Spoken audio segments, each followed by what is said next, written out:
Hello রুদ্র, আমি ধারা বলছি। আমার খুব বিপদ রুদ্র, প্লিজ আমাকে বাঁচান, ওরা আমাকে মেরে ফেলবে। Please Rudra, please. আ ছাড়ো আমাকে, ছেড়ে দাও আমাকে। কি ক্ষতি করেছি আমি তোমাদের? কেন করছো এমন আমার সাথে? বলো তো কেন? আ ছাড়ো আমাকে, ছাড়ো, মেরো না প্লিজ, আমি হাত জোর করছি, মেরো না। আ রুদ্র। রুদ্র আতকে উঠে বসলো বিছানার উপর। ঘামে পুরো শরীর জপজপে হয়ে গেছে। ঘাড় ঘুরিয়ে চারপাশটায় একবার চোখ বুলিয়ে নিয়ে বুঝলো সে স্বপ্ন দেখেছে।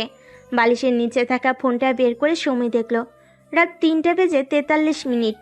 আর কিছুক্ষণ বাদেই ভোর হয়ে যাবে। বুড়ির স্বপ্ন নাকি সত্যি হয়। সত্যি কি তাই? কিন্তু হঠাৎ করে আজ এমন স্বপ্ন দেখলো কেন? ধারার কোনো বিপদ হয়নি তো? চিন্তাটা মাথায় আসতে মুহূর্তেই প্রেমিক হৃদয় ব্যাকুল হয়ে উঠল। প্রিয়তমার একটা খোঁজ পেতে মরিয়া হয়ে উঠল মন। রুদ্র তড়িঘড়ি করে ফোন লাগালো ধারার নাম্বারে। বার পাঁচেক ডায়াল করার পরও অতি বিরক্তিকরভাবে একটা উত্তরই ভেসে এলো অপর পাশ থেকে। আপনার ডায়ালকৃত নাম্বারটিতে এই মুহূর্তে সংযোগ দেওয়া সম্ভব হচ্ছে না, অনুগ্রহ করে পূর্বক আবার চেষ্টা করুন। চিন্তায় অস্থিরতায় রুদ্রর এবার ধারার উপর রাগ লাগলো, ভয়ানক রাগ। রাগের তাড়নায় হাতে থাকা ফোনটা সজোরে ছুঁড়ে মারল বিছানার বিপরীত দিকে থাকা দেওয়ালে। নিমেষে ফোনটা ভেঙে দু টুকরো হয়ে গেল। কেন সে এভাবে ফোন বন্ধ করে রাখবে? সে কি জানে না তার প্রিয় মানুষটার এতে কষ্ট হয়? তাকে ইচ্ছাকৃত কষ্ট দিতে কি ধারা এমন করে? চেষ্টা করেও রাগ কমাতে না পেরে দু হাতে চুলের মুঠো শক্ত করে আঁকড়ে ধরল রুদ্র। তার এবার টেনশন হচ্ছে, মারাত্মক খারাপ কিছু হয়ে যাবার আশঙ্কায় বুকের ভেতরটা কেঁপে কেঁপে উঠছে। সে কি করবে? এত ভোর রাতে শুধু চট্টগ্রাম থেকে চাইলেও কি বগুড়া চলে যেতে পারবে সে? তার এবার নিজের উপর রাগ হচ্ছে। কেন সে ধারাকে একা ফেলে রেখে এলো? কি দরকার ছিল? পরক্ষণেই মনে পড়লো তার তো কিছুই করার ছিল না। সে তো একজন পুলিশ অফিসার। যখন তখন হুটহাট এমার্জেন্সি পড়ে যায় তার। চাইলেও কি সে তার দায়িত্বে হেরফের করতে পারে? পারে না। সে যে তার বাবার মতোই একজন আদর্শ অফিসার হয়ে ওঠার চেষ্টা করছে। নিজের ব্যক্তিগত জগৎটাকে বেশি প্রাধান্য দিতে গিয়ে কর্তব্যে অবহেলা করার শিক্ষা যে তার নেই। রুদ্র দীর্ঘশ্বাস ছাড়ল। সকাল হতেই বগুড়ার উদ্দেশ্যে রওনা দেবে বলে ঠিক করলো। এদিকটার কাজ সব শেষ। এখন আর তার প্রিয়তমার কাছে ফিরে যেতে কোনো বাধা নেই। কে জানে তাকে ছাড়া একা একা কি করছে মেয়েটা? ভাবতেই বুক চিরে ক্লান্ত শ্বাস বেরিয়ে এলো তার। পরে রাতটুকু আর চেয়েও দু চোখের পাতা এক করতে পারল না। ধারার কথা ভেবে ভেবেই রাত পেরিয়ে সকাল হলো। নতুন সূর্য উদিত হলো। তার সাথে উদিত হলো নতুন উচ্ছ্বাস। রুদ্রর মনে ধারার সাথে আবার দেখা হবার উচ্ছ্বাস। আজ পুরো 5 দিন 34 মিনিট 58 সেকেন্ড যাবৎ ধারা থেকে দূরে আছে সে। জানের সময়টুকু এই দীর্ঘ বিচ্ছেদের সময়ের সাথে যুক্ত হবে। উফ, কি বিড়ম্বনা! এতটা সময় সে ধারার থেকে দূরে আছে। ধারাকে ছুতে পারছে না। তার ওই স্নিগ্ধ মুখখানি দেখতে পারছে না। ভাবতেই রুদ্র হাসফাস লাগছে। ইস, কি অস্থিরতা! ভালোবাসলে এত অস্থিরতা লাগবে? জানলে সে কখনোই ধারা নামক স্নিগ্ধতায় জড়াতো না নিজেকে। কিন্তু তার কপাল, সে নিজেকে জড়িয়েছে। শুধু জড়ায়নি, আষ্টে পিষ্টে জড়িয়েছে। এখন সে চাইলেও সেখান থেকে মুক্তি নেই, একদম না। চট্টগ্রাম তো ঢাকাগামী একটা বাসের একদম পেছনে চিটে গা এলিয়ে চোখ বুজে আছে রুদ্র। বন্ধ চোখের সামনে ভাসছে এক শ্যামা মেয়ের মুখ অবয়ী দীপ্ত হাসি, মায়াবী দৃষ্টি, স্নিগ্ধ চেহারা, কোমরোক্তি ছড়ানো দীঘল কালো চুলের মায়াবী এই রমণীর প্রেমেই পড়েছিল রুদ্র আজ থেকে ঠিক 2 বছর আগে। রৌদ্রতপ্ত এক দুপুরে রাস্তার কিনারায় দাঁড়িয়ে দাঁড়িয়ে একটা রিকশার জন্য অপেক্ষা করছিল ধারা। সে পথেই কোনো এক পকেটমারের পিছু করতে বেরিয়েছিল রুদ্র। চোরকে ধাওয়া করার সময় হঠাৎ পুলিশি জিপটার জানালায় গলে বাইরে চোখ পড়তেই দৃষ্টি স্থির হয়ে যায় তার। নিষ্পলক চোখে সে কেবল দেখে যেতেই থাকে এই তপ্ত দুপুরের এক অগ্নিবরণ কন্যাকে, রুদ্রর অগ্নি সুন্দরীকে। কথাগুলো ভাবতেই আনমনে হেসে ওঠে রুদ্র। সেই দিনগুলোর কথা ভাবতেই এক অন্যরকম ভালো লাগে চেয়ে যায় তার মন। রুদ্র মনে মনে ভেবে নিল আর বেশি দেরি নেই, এবার বাড়ি ফিরে সে তার অগ্নি সুন্দরীকে নিজের করে নেবে, বেঁধে নেবে তাকে তার সঙ্গে একদম আজীবনের জন্য। তারপর আর কোনো ভয় থাকবে না, ধারকে হারাবার ভয়ে ক্ষণে ক্ষণে বুকটা কেঁপে উঠবে না, বরং সব সময়ের জন্য নিশ্চিন্ত থাকবে সে। সুখ সুখ ব্যথায় চিনচিন করে উঠবে বুক। আহ, কি শান্তি। ঢাকা পৌঁছে আরও 2-3 বার ধারার নাম্বারে ডায়াল করলো রুদ্র, কিন্তু ফলাফলের ঘরে এখনো বসলো একটা শূন্য। এক কথায় ঘ্যান ঘ্যান করে গেল বিপরীত পাশে সেই বিরক্তিকর নারী কণ্ঠ। রুদ্র দীর্ঘশ্বাস ফেলে কোমরে দুহাত গুজে দাঁড়ালো। তার পুলিশি জিপে করে এক কনস্টেবল এসেছে তাকে নিয়ে যেতে। বাকিটা রাস্তা এই জিপই ভ্রমণ সঙ্গী হবে তার। সে ফুস করে নিঃশ্বাস ফেলে গাড়িতে উঠে বসলো। গাড়ি ছাড়া মাত্রই দমকা হাওয়াই ভরে উঠল চারিধার। বাতাসের ঝাপটা এসে ছুঁয়ে দিয়ে গেল রুদ্রের ক্লান্ত চোখ মুখ। সেই এলোমেলো পবনের শান্তিপূর্ণ স্পর্শে এক অভাবনীয় ঘটনা ঘটে গেল। পরম শান্তিতে ঘুমের দেশে তলিয়ে গেল রুদ্র। ঘুমের রাজ্যে পাড়ি জমাতেই থেকে থেকে রঙিন সব স্বপ্নেরা ভিড় জমালো চোখে। আর সব স্বপ্নের কেন্দ্রবিন্দু হয়ে উঠল সে এবং ধারা। তার স্বপ্নচরণের মাঝেই ঢাকা পেরিয়ে গাড়ি বগুড়ায় থামলো। গাড়ি থেকে নেমে কনস্টেবল খানিকটা ইতস্ততভাবে রুদ্রকে ডাকলো। 1 বার 2 বার 3 বার করে গুনে গুনে টানা 6 বার ডাকার পর রুদ্র ঘুম ভাঙলো। তন্দ আচ্ছন্ন চোখে চেয়ে দেখলো গন্তব্যে পৌঁছে গেছে তারা। একটা আড়মোড়া ভেঙে গাড়ি থেকে নেমে দাঁড়ালো সে। কনস্টেবলের দিকে তাকিয়ে খানিক হেসে ধারার বাড়ির দিকে পা বাড়ল সে। সামনের গলিটা পেরিয়ে ডানে বাঁক নিলেই ধারাদের বাড়ি। খুশ মেজাজে সেদিকে এগিয়ে যেতেই কানে ভেসে এলো বিয়ের সানাইয়ের সুর। রুদ্র অবাক হলো, আজ কি ধারার বাড়িতে কারোর বিয়ে? কই, ধারা তো তাকে কিছু জানায়নি। তবে কি বিয়ে বাড়ির এত কার্যের চাপে ধারা তার ফোনটা চার্জ করতে ভুলে গেছে, যে কারণেই হয়তো ফোনটা বন্ধ হয়ে গেছে হবে হয়তো, তাই সেজন্যই সম্ভবত তাকে ফোনে পাওয়া যাচ্ছে না। রুদ্র দ্রুতপদে এগিয়ে গেল ধারার বাড়ির দিকে। সারা বাড়ি খুব সুন্দর করে সাজানো, সাজসজ্জা দেখে বোঝা যাচ্ছে এটা কোনো বিয়ে বাড়ি। সংসারের অবকাশ নেই। মূল ফটক পেরিয়ে বাড়ির ভেতর প্রবেশ করতেই রুদ্রর চোখ আটকে গেল ঠিক বিপরীতে বিয়ের স্টেজে বসে থাকা বধূবেশী ধারার মাঝে। লাল বেনারসি, গা ভর্তি গহনা, খোপা করা চুলে গোজা বেলে ফুলের গাছায় সজ্জিত মেয়েটিকে দেখে মুখ ফুটে অস্পষ্ট সুরে বেরোলো একটি শব্দ, মাশাআল্লাহ। কিন্তু পরক্ষণে সম্বিত ফিরে পেল রুদ্র। তার ধারা কেন আজ বধূবেশে বসে আছে বিয়ের আসরে?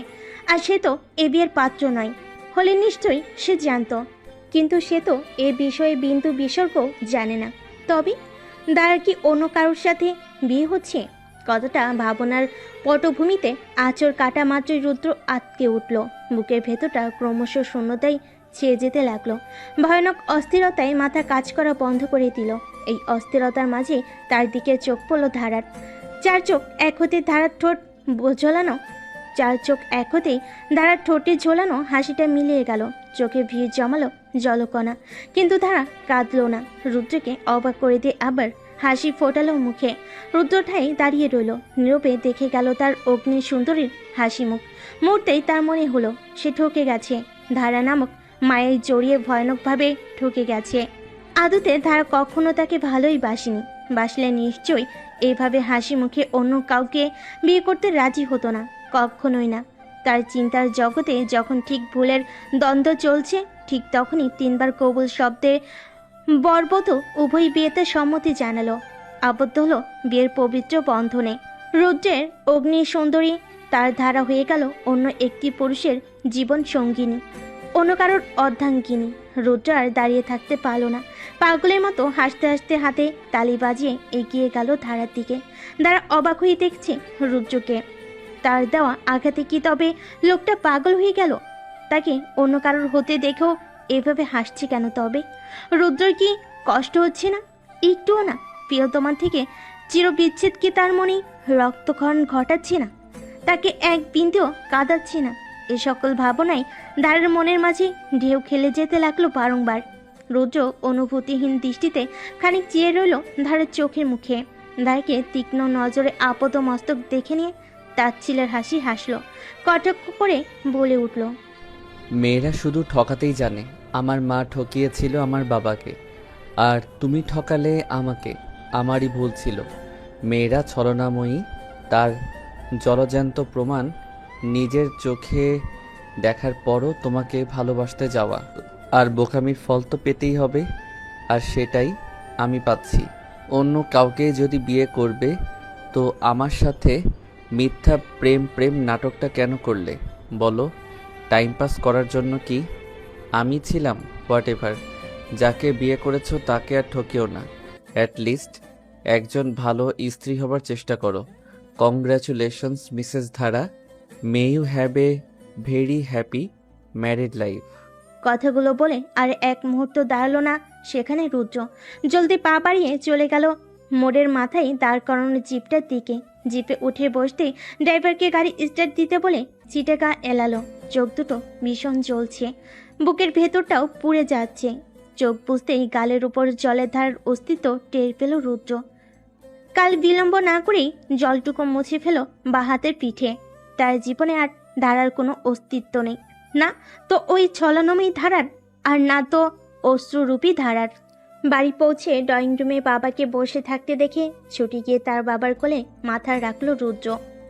দুহাতে বাবার কোমর আঁকড়ে ধরে ফুপিয়ে কেঁদে উঠল সে। আমিনুল সাহেব চমকে উঠলেন ছেলের আচমকা ক্রন্দনে। তার জীবনে দেখা স্ট্রংগেস্ট চাইল্ড হচ্ছে তার ছেলে রুদ্র। তার স্ত্রী রুহি বেগম যেদিন তাকে আর তাদের 7 বছরের একমাত্র ছেলেটিকে ফেলে চলে যায়, সেদিনই তিনি শেষবারের মতো কাঁদতে দেখেন রুদ্রকে। তারপর এই দীর্ঘ 20 বছরে আর কখনো এক মুহূর্তের জন্য নিজের ছেলের চোখে জল দেখেননি তিনি, কাঁদতে দেখেননি ক্ষণিকের তরেও। তবে আজ কি এমন হলো যে তার শক্ত মনের ছেলেটার চোখের জলের বাঁধটাও ভেঙে গেল? আমিনুল সাহেব রুদ্রর মাথায় হাত বোলাতে বলাতে নরম পিতৃবৎ কণ্ঠে জিজ্ঞেস করলেন, বাবু কি হয়েছে সোনা? কাঁদছিস কেন? আব্বুকে বলবি না? রুদ্র মুখ তুলে তাকালো। কান্নার জমকে তার গা কাঁপছে, চোখ লাল বর্ণ ধারণ করেছে, থেকে থেকে হিসকিও উঠছে। ছেলের এমন বিধ্বস্ত দশা দেখে আমিনুল সাহেবের পিতৃহৃদয় আকুল হলো। কাতর কণ্ঠে তিনি আবার ছেলের মাথায় হাত বুলিয়ে বললেন, কি হয়েছে বাবু? বল আমাকে। রুদ্র আর চুপ করে থাকতে পারল না, কান্নার জর্ণ গলায় চিৎকার করে বলে উঠল, আমিও ঠকে গেছি আব্বু, তোমার মতো আমিও ঠকে গেছি। ভালোবাসার ছলনায় ঠকে গেছি আব্বু, বাজেভাবে ঠকে গেছি। ধারা বিয়ে করে নিয়েছে আব্বু। আমার চোখের সামনে অন্য একটা ছেলেকে স্বামীরূপে স্বীকার করে নিয়েছে। 3 কবুলের বাঁধনে বেঁধেছে নিজেকে, তবে অন্য কারোর সাথে। ও আমাকে ঠকিয়েছে আব্বু, জঘন্যভাবে ঠকিয়েছে। আমিনুল সাহেব অবাক দৃষ্টিতে চেয়ে রইলেন ছেলের ক্রন্দনরত মুখপানে। তার জীবনে যা ঘটেছিল তেমন কিছুই যে তার পুত্রের জীবনও ঘটেছে তা আজ করতে পারলেন, কিন্তু এমন হওয়াটা কি আবশ্যিক ছিল? বেশ তো ছিল তার ছেলেটা হাসি খুশি, তবে এভাবে তাকে ভেঙে গুড়িয়ে দেবার কি প্রয়োজন ছিল? History repeats again and again. থিওরিটা তাদের লাইফে এভাবে ফলে যাওয়াটা কি খুবই আবশ্যিক ছিল? আমিনুল সাহেব উত্তর খুঁজে পেলেন না।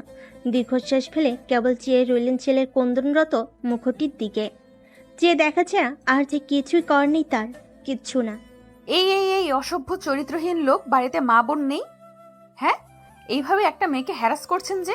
মেয়েদের শাড়ির আঁচলে হাত দেওয়াটা কোন ধরনের অভদ্রতা? ছাড়ুন। পরন্ত বিকেল, চারিদিক পাখির মৃদু কলকাকলিতে মুখরিত। শান্তশীতল পরিবেশ, জ্যৈষ্ঠের ঠাটা গরম ও কোথাও একটা যেন তীব্র স্বস্তির হাওয়া ছড়িয়ে পড়েছে প্রকৃতির কোণে কোণে।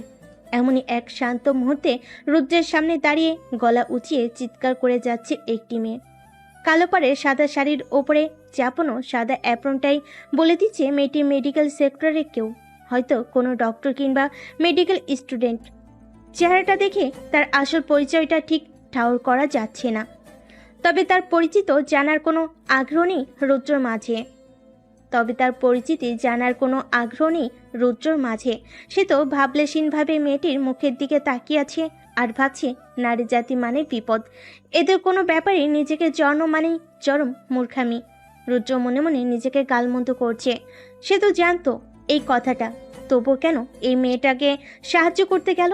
আজ যারা বিপত্তি, ওদিকে এত চেঁচিয়েও যখন কোনো লাভ হচ্ছে না, রুদ্রর হাতের শক্ত বাঁধন থেকে মেয়েটি তার শাড়ির আঁচল ছাড়াতে পারছে না, তখন সে একটি অভাবনীয় কার্য করে ফেল।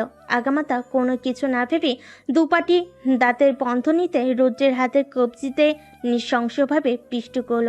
তবে মেয়েটি এবারও হতাশ। তার ধারণা অনুযায়ী সে অনেক জোরে কামড়েছে রুদ্রকে, এতটাই জোরে যে কোনো মানুষ এতক্ষণে চেঁচিয়ে দুনিয়া অন্ধকার করে ফেলত। কিন্তু রুদ্রর মাঝে কোনোরূপ কোনো হেলদোল নেই, তার ভাবখানায় এমন যেন কিছুই হয়নি। এত ভয়ানক আঘাতের পরও রুদ্রের এমন নিষ্প্রিয় ব্যবহারে মেয়েটি দমে গেল। দাঁতের পাথর আগলা করে ছেড়ে দিল রুদ্রর হাত। রুদ্র এবার মুখ খুলো, তার ভুরু যুগল কুচকে অত্যন্ত গাম্ভীর্যের সাথে বলে উঠল। হয়ে গেছে। মেয়েটি খানিকটা অপ্রস্তুত হয়ে পড়ল। কি আশ্চর্য, কি হবে? আমতা আমতা করে বলে উঠল। মানে কি হবে? রুদ্র নির্লিপ্ত জবাব। আমাকে কামড়ানো। মেয়েটি এবার মাথা নামিয়ে নিল। সে বুঝতে পারছে তার এভাবে হুট করে কামড় বসানো উচিত হয়নি। মেয়েটির মনতা দেখে রুদ্রই পুনরায় বলে উঠল। আপনার পোশাক দেখে তো মনে হচ্ছে আপনি মেডিকেল সেক্টরের কেউ। তো আপনাদের মেডিকেলটা কি পাগলের? না মানে আমি শুনেছিলাম রেগে গেলে পাগলা কুকুররা কামড়ায়। আপনি যদিও মানুষ, তবে যেভাবে কামড়ালেন তাতে পাগল কুকুর না হোক, আপনাকে আমার একজন উন্নত মানের পাগল মানবী বলেই বোধ হচ্ছে। আপনি কি by any chance Pabna mental hospital থেকে পালিয়ে এসেছেন মিস? আপনার পরনে তবে ডক্টরস অ্যাপ্রন কেন? কোনো ডক্টরের থেকে চুরি করে এনেছেন নাকি? মেয়েটি রুদ্রর কথা শুনে তার দিকে কিছুক্ষণ ফ্যাল করে তাকিয়ে থেকে রুদ্রর কথার ভাবোত্তর উদ্ধার করতে রাগত স্বরে বলল। How dare you! আপনি আমায় পাগলা কুকুরের সাথে তুলনা করেন, আবার আমাকে পাগল বলেন? এই আপনি জানেন আমি একজন মেডিকেল ইন্টার্নশিপ করা স্টুডেন্ট, মানে দেশের ভবিষ্যৎ doctor. Not just also, rather আমি এ দেশের একটি রত্ন, বুঝলেন? আমাকে এইভাবে অপমান করার রাইট আপনার নেই। রুদ্র ফিসেল হাসল, ব্যঙ্গাত্মক কণ্ঠে বলে উঠল। রত্ন কথা বলতে পারি নাকি? জানতাম না তো। তা মিস রত্ন, আপনি নিজের খেয়ালটাই ঠিকঠাক রাখতে পারেন না, সেখানে এদেশের শত শত নিরীহ পেশেন্টদের কি খেয়াল রাখবেন? আমার তো এবারে সেসব বেচারাদের জন্য মারাত্মক কষ্ট বোধ হচ্ছে, যারা আপনার নিকট চিকিৎসা গ্রহণের অভিপ্রায়ে আসবে। ইস, হতভাগ্য রোগীরা। মেয়েটি শিথিল কপালে এবার কুঞ্চিত হলো, অবাক স্বরে প্রশ্ন করল। নিজের খেয়াল ঠিকমতো রাখি না মানে? কি মিন করছেন আপনি? বুঝতে পারছি না। রুদ্রর মাঝে চেহারার ভাঁজে এবার পরিবর্তন এলো। একটু আগে ঠোঁটের কোণে ঝুলে থাকা মৃদু হাসির ড্রেসটুকু সরে গিয়ে শক্ত হয়ে উঠল চোয়াল। সে শক্ত চোয়ালে দাঁতের দাঁত চেপে বলে উঠল। রাস্তায় চলার সময় সকলের উচিত চারদিকে লক্ষ্য রেখে চলা। তা কি আপনি জানেন না? আপনার শাড়ির আঁচল যে মাটিতে পড়ে থাকা জলজ্যান্ত সিগারেটে লেগে পুড়তে পুড়তে পোড়ার হাত থেকে বেঁচে গেল, সেদিকে কি কোনো হুঁশ আছে আপনার? এমন ডোন্ট কেয়ার ভাব নিয়ে চললে তো আপনার পেশেন্টদের জন্য সমূহ বিপদ। হু নোস, আপনি তাদের জ্বরের ওষুধ দেবার বদলে অ্যানেস্থেশিয়া দিয়ে অজ্ঞান করে দিলেন। মেয়েটির কুঞ্চিত কপাল আরো কিছুটা কুঞ্চিত হয়ে এলো। কণ্ঠে হতবাক ভাব বহাল রেখে সে বলে উঠল। আচ্ছা, অ্যানেস্থেশিয়ার সাথে জ্বরের কি কানেকশন? জ্বর হলে আমি কাউকে অবশ কেন করতে যাব? মেয়েটির পিটপিট করার চাহনি আর উল্টে রাখা ঠোঁটের দিকে চেয়ে এই প্রথম রুদ্রর নজর থমকালো। তার মনে হলো মেয়েটি সুন্দরী, কেবল সুন্দরী বলে ভুল হবে, ভয়ানক সুন্দরী। চাপা শ্যামবর্ণ গোলগাল একখানিক মুখ, ডান গালে হাসি, আর তার কথা বলার তালে তালে তৈরি হওয়া গর্ত বাম পাশে থাকা ছোট্ট একটা গজদাঁত। কথা বলার তালে তালে বেরিয়ে এসেই যেন জানান দিচ্ছে মেয়েটির সৌন্দর্যের প্রকৃতি। রুদ্রর দৃষ্টির মধ্যপথে মেয়েটি ভুরু উঁচিয়ে কি হয়েছে জিজ্ঞেস করতেই রুদ্র ধ্যান ভাঙল। মনে মনে নিজের প্রতি একটা তাচ্ছিলের হাসি এসে নিজেকেই তিরস্কার করে সে আপন মনে বলে উঠল। নারী জাতির বাইরের রূপটা ঠিক যতটা সুন্দর, এদের ভেতরটা ঠিক ততটাই কুৎসিত। কারো সাথে ভালোবাসার অভিনয় করে তাই তো অবলীলায় অন্য কাউকে বিয়ে করে নিতে পারে এরা। তাই এদের রূপের মোহে পড়তে নেই। এদের এই প্রাণনাশী রূপের দিকে তাকাতেও নেই, কিছুতেই না। রুদ্রকে চুপ থাকতে দেখে মেয়েটি এবার হালকা উঁচু আওয়াজে প্রশ্ন করলো। কি হয়েছে, চুপ কেন? আমি কিছু বললাম তো নাকি?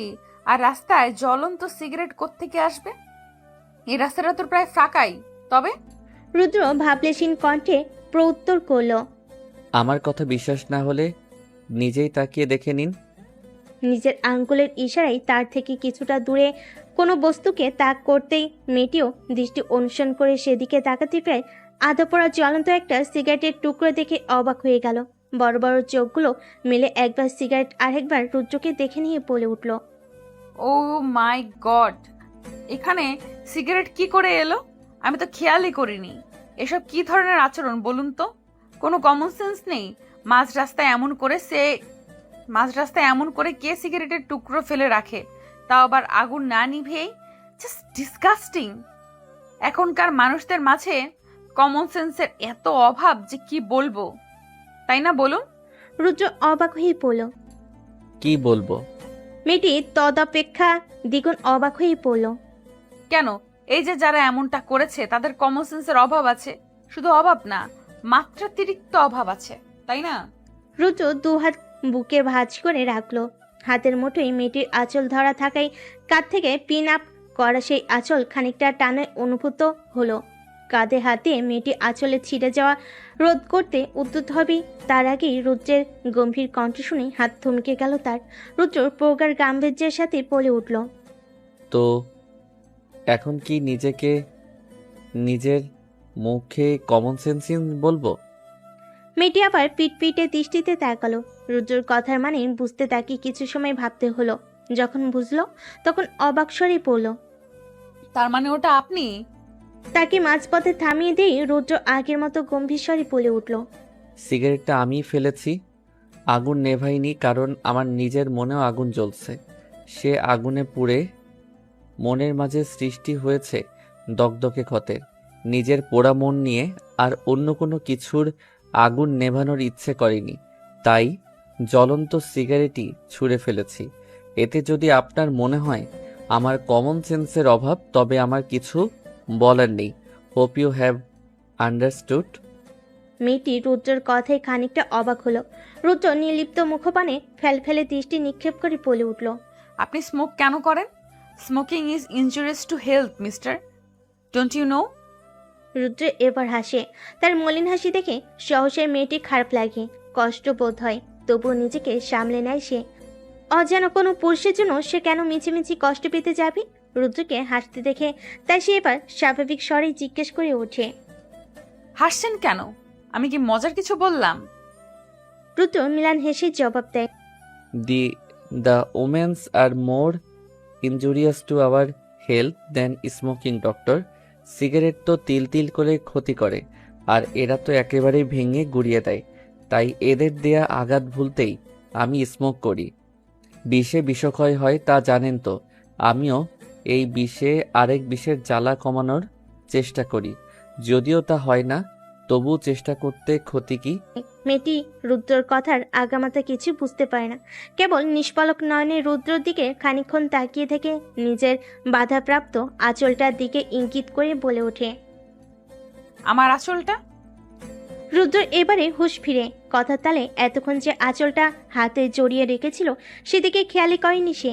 তাই খেয়াল হওয়া মাত্রই সে হাতের বাঁধন আলগা করে মুক্ত করে তার সামনে উপস্থিত রমণীর বন্দি আঁচল ছাড়া পেতেই মেয়েটি বুক ভরে শ্বাস নেয়, স্বস্তির শ্বাস। তারপর মুখে টোল পড়া হাসি ফুটিয়ে বলে ওঠে। দুঃখিত, আপনি আমার উপকার করতে এসেছিলেন, অথচ আমি আপনাকে না জেনেই অনেক কিছু বলে ফেলেছি। তার জন্য ক্ষমা প্রার্থী। হ্যাঁ, দয়া করে কিছু মনে করবেন না। আর ধন্যবাদ আমার সাহায্য করার জন্য। আচ্ছা, আপনার নামটা? রুদ্র দুহাত তার পরনের ট্যাগগুলো জিন্সের পকেটে গুজে বলে ওঠে। আমি রেদওয়ান রুদ্র। মেয়েটি হালকা হেসে তার দিকে হাত বাড়িয়ে বলে ওঠে। হাই, আমি I am not interested doctor to know that who the hell are you. আপনি একটা বিপদে পড়তে যাচ্ছিলেন, আর আমি আপনাকে বাঁচিয়েছি। ব্যাস, এর বেশি আর কোনো পরিচিতির প্রয়োজন নেই আমাদের মাঝে। অ্যাটলিস্ট আমি তো মনে করছি না। So I think I should leave now. I hope এটাই আমাদের ফার্স্ট অ্যান্ড লাস্ট মিট। এরপর আর কখনো আপনার সাথে সাক্ষাৎ হোক তা চাই না। ভালো থাকবেন। যদিও আপনারা ভালোই থাকেন। Good bye. রুদ্রর কঠিন স্বরে স্বগোক্তি করা কথাগুলো শুনে মেয়েটি খানিকক্ষণ থম মেরে দাঁড়িয়ে রইল। তার এই থমকানো দৃষ্টির মাঝে রুদ্র সেই স্থান ত্যাগ করলো। ধীরে ধীরে তার চোখের আল হতে হতে রাস্তার বাঁকে মিলিয়ে না যাওয়া অবধি তার যাওয়ার পথপানে অপলক তাকিয়ে থাকলো মেয়েটি। যখন একেবারে রুদ্র দৃষ্টিসীমার বাইরে চলে গেল, তখনই মেয়েটি আপন মনে পিড়পিড় করে বলে উঠল। আজব লোক তো। তারপর নিজের মনে খানিকটা হেসে নিয়ে বলে উঠল, আপনার সাথে অবশ্যই আমার আবার দেখা হবে মিস্টার রেদওয়ান রুদ্র। পৃথিবীটা গোল, তাই দেখা তো হবেই। আর আপনার এই উপকারের শোধও তো দিতে হবে, তাই না? সেটা না হয় পরের বার দেখা হলেই দেব। যতই হোক, প্রকৃতি নিজেও কারো ঋণ রাখেন না, আর তার অনুগত কাউকে ঋণী হয়ে থাকতেও দেন না। সো দেখা তো আমাদের হচ্ছেই। Just wait and watch. হসপিটালের এয়ার কন্ডিশনার করা একটি রুমে বসে আছে রুদ্র। তার হাতে ফিনকি দিয়ে পড়ে যাচ্ছে লোহিত শোণিত। শরীরে তার খাকি উর্তি, বোঝাই যাচ্ছে অন ডিউটি আছে সে এখনো। এদিকে তার পাশে রক্তের ফোয়ারা দেখে তটস্থ নয়নে তার হাতের দিকে চেয়ে আছেন 50 ঊর্ধ্ব ভদ্রলোক কনস্টেবল আব্দুল। হসপিটালে এসে পৌঁছেছে প্রায় আধা ঘন্টা হলো, অথচ এখনো ডক্টরের আসার কোনো নামগন্ধ নেই। যদিও এতে রুদ্রের মাঝে কোনো হেলদোল নেই। সে অদ্ভুত দৃষ্টিতে চেয়ে আছে তার হাতের ছোপ ছোপ রক্তস্রোতে। তার মন বলছে সে যত চাই ধারা নামটা থেকে পিছু ছাড়তে, তত কেমন যেন অদ্ভুতভাবে এই নামটা তার জীবনে ফিরে আসে। এই যেমন এখন এই যে বাদ না মানা রক্তের ধারার দিকে চেয়ে তার নিজের প্রতি বিরক্ত লাগছে। কেন তো রক্তক্ষরণ হতে হবে? রুদ্র বিরক্তির পাল্লা হালকা করতে এবার কেবিনে প্রবেশ করলো একজন নার্স।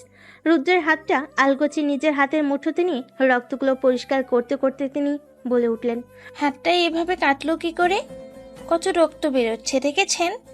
পোশাক দেখে তো মনে হচ্ছে আপনি পুলিশ অফিসার। তো নিজের প্রতি একটু তো যত্নশীল হবেন স্যার, তাই না? আপনাদের ক্ষতি হলে আমরা সাধারণ মানুষরা নির্ভয়ে বাঁচবো কি করে বলুন? রুদ্র এবারে মুখ তুলে তাকালো। সে নার্সটির দিকে সহর্ষ তাকিয়ে বলে উঠল, এ ক্ষত আমার কাছে কিছুই না সিস্টার। এর চেয়েও বেশি ক্ষত নিয়ে রোজ বেঁচে থাকি আমি। বুকের খুব গভীরে এর চাইতেই তীব্র রক্তক্ষরণ হয়, তবু আমি ঠিকই বেঁচে থাকি, বেঁচে আছি। তাই আমার কিছু হবে এ চিন্তা করবেন না সিস্টার। ভালোবাসা হারানো নিঃস্ব মানুষেরা কখনো এত দ্রুত মরে না, এরা বেঁচে থাকে। হারানো ব্যথা বুকে নিয়ে ধুকে ধুকে বেঁচে থাকে। এদের বাঁচতে হয়, ভেতরে ভেতরে নিঃশেষ হয়ে গিয়েও বাহির থেকে বাঁচতে হয়। লোক দেখানো বাঁচা ওসব বাদ দিন, আর নিরাপত্তা নিয়ে চিন্তা করবেন না। আপনাদের নিরাপত্তা বিধান করতে গিয়েই তো এই অবস্থা। এক বয়স্ক ভদ্রলোকের থেকে লুটপাট করছিল কয়েকটা ছেলে, তাকে বাঁচাতে গিয়েই ওদের মাঝে একজন হাতে ছুরি দিয়ে টান মেরে দিল, তাই তো এই দশা। নার্সটি আর কিছু বলল না। বাকিটা সময় চুপচাপ হাতের তুলো আর স্যাভলনের স্পর্শে অতি যত্নে মুছিয়ে দিল কাটা স্থানের রক্তটুকু। তারপর রুদ্রর দিকে তাকিয়ে একটা মিলান হাসি হেসেই বেরিয়ে গেলেন সে কেবিনটা থেকে। হয়তো ওনার সেই হাসিতে লুকিয়েছিল রুদ্রর মতো এমন দায়িত্বশীল অফিসারের প্রতি কৃতজ্ঞতা, কিংবা রুদ্রর বলা প্রতিটা কথার পরিস্পষ্ট হারানোর অনুভূতির কষ্ট। তবে তা রুদ্র বুঝতে পারল না, মনে হয় বোঝার চেষ্টাই করল না। নার্স চলে যেতে এতক্ষণে মুখ খুললেন কনস্টেবল আব্দুল। তিনি খানিকটা রাগত স্বরেই বলে উঠলেন, এটা হসপিটাল না আর কিছু। আধ ঘন্টার বেশি বসে থাকার পর মাত্র নার্স এসে ক্ষত পরিষ্কার করিয়ে গেল, আর এখনো ডক্টরের পাত্তা নেই। বলি এরা কি ডক্টর না সম্রাট শাহজাহানের বংশধর যে এদের এত জমিদারি চালচলন? রোগী না দেখে এসি কেবিনে আরাম করে বসে থাকার জন্যই কি ডক্টর হয়েছে? শেষাক্ত কথাটা একটু জোরেই বলে বসলেন তিনি, যার ফলস্বরূপ সদ্য কেবিনে প্রবেশ করা লেডি ডক্টরের কানে অক্ষরে অক্ষরে প্রতিধ্বনিত হলো প্রতিটি শব্দ। তিনি খানিকটা গাম্ভীর্যের সাথে বলে উঠলেন, তাই নাকি চাচা? তা আপনি কি আমাকে রোগী না দেখে এসে কেবিনে বসে থাকতে দেখেছেন? কনস্টেবল আব্দুল চকিতে তাকলো। হঠাৎ আগত ডক্টরের কথায় কিছুটা থতমত খেলো। কথার খেই হারিয়ে বোকা বোকা চোখে তাকিয়ে রইল সেই লেডি ডক্টরের মুখপানে। ডক্টরের কণ্ঠস্বরটা পরিচিত মনে হতে ঘাড় ফিরিয়ে দরজার দিকে তাকাতেই চমকে উঠল রুদ্র। তার সামনে নীল সাদার সংমিশ্রণে তাঁতের শাড়ি গায়ে দাঁড়িয়ে আছে সেদিনের সেই মেয়েটি, যার আঁচলে আগুন লাগা থেকে রুদ্র বাঁচিয়েছিল তাকে। পরনে সেদিনের মতো আজও সেই হোয়াইট অ্যাপ্রন। রুদ্রর আশ্চর্য ভাব না কাটতেই সেই মেয়েটি গুটি গুটি পায়ে এসে দাঁড়ালো রুদ্রর পানে। রুদ্রর দিকে তাকিয়ে তাকে উপহার দিল চমৎকার সুন্দর একটি হাসি। সেই হাসিতেই রুদ্রর ঘোর কাটল। নিজের মনকে সংযত করে দৃষ্টি নত করে বসে রইল। মেয়েটি ঠোঁটের কোণে ঝোলানো স্মিত হাসি বজায় রেখে বলে উঠল, আরে আপনি, কি সৌভাগ্য আমার! দেখা হবে না বলার পরেও আবার আপনি আমার মুখোমুখি। What a coincidence officer. By the way, sister বললো এই কেবিনে একজন পেশেন্ট হাত ফাত কেটে যাচ্ছে, তাই অবস্থা করে এসেছে। তো সে কে? আপনি? মেয়েটির কথা শুনে রুদ্র মুখ তুলে তার দিকে চাইতেই আবার তার হাস্যোজ্জ্বল মুখটা দেখে থমকালো। জিভ দিয়ে শুকিয়ে আসা ঠোঁটটা একবার একটু ভিজিয়ে নিয়ে মৃদুস্বরে বলে উঠল, আমি কেন নিজের হাত কেটে যাচ্ছে তাই অবস্থা করব ডক্টর? হাতটা কেটে গেছে, ইটস অ্যান অ্যাক্সিডেন্ট। মেয়েটি আগের মতোই হাসি মুখে বলে উঠল, ওই একই অফিসার। আপনি নিজে কাটুন বা কেটে যাক, আহত তো সেই আপনি, তাই না? আর সে কারণে আমার কাছেই এসে পৌঁছালেন। What a destiny. খেয়ে যেন বলেছিল ডক্টর আমাদের আর দেখা হবে না, ওটাই আমাদের প্রথম ও শেষ দেখা। তো এখন কি হলো? রুদ্র ভুরুকুচকে মেয়েটির দিকে তাকিয়ে বিরক্তি নিয়ে বলে উঠল, আপনি ভীষণ বাজে বকেন ডক্টর, মাত্রাতিরিক্ত।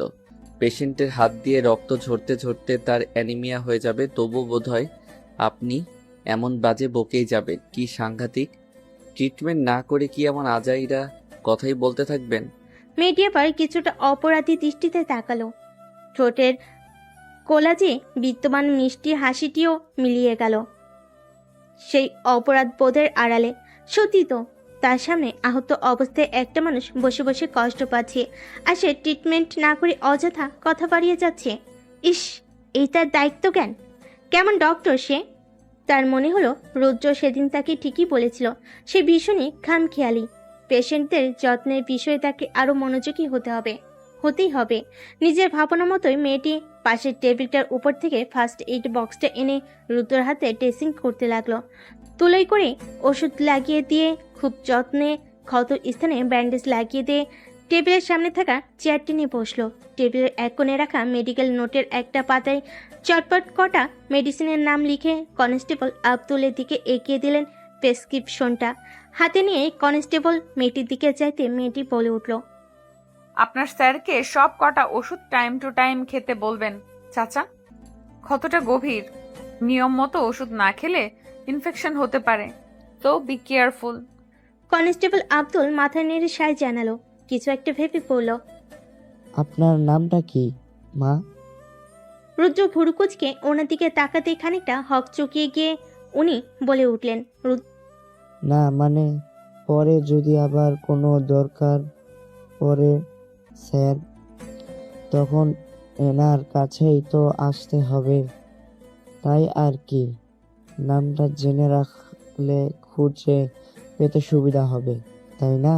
তো বিরক্তি নিয়ে বলে উঠল, কেন আব্দুল চাচা, এই দেশে কি আর ডক্টর নেই? কনস্টেবল আব্দুল এবার খানিকটা উচ্চস্বরে বলে উঠল, স্যার, আপনার সবেতেই বাড়াবাড়ি।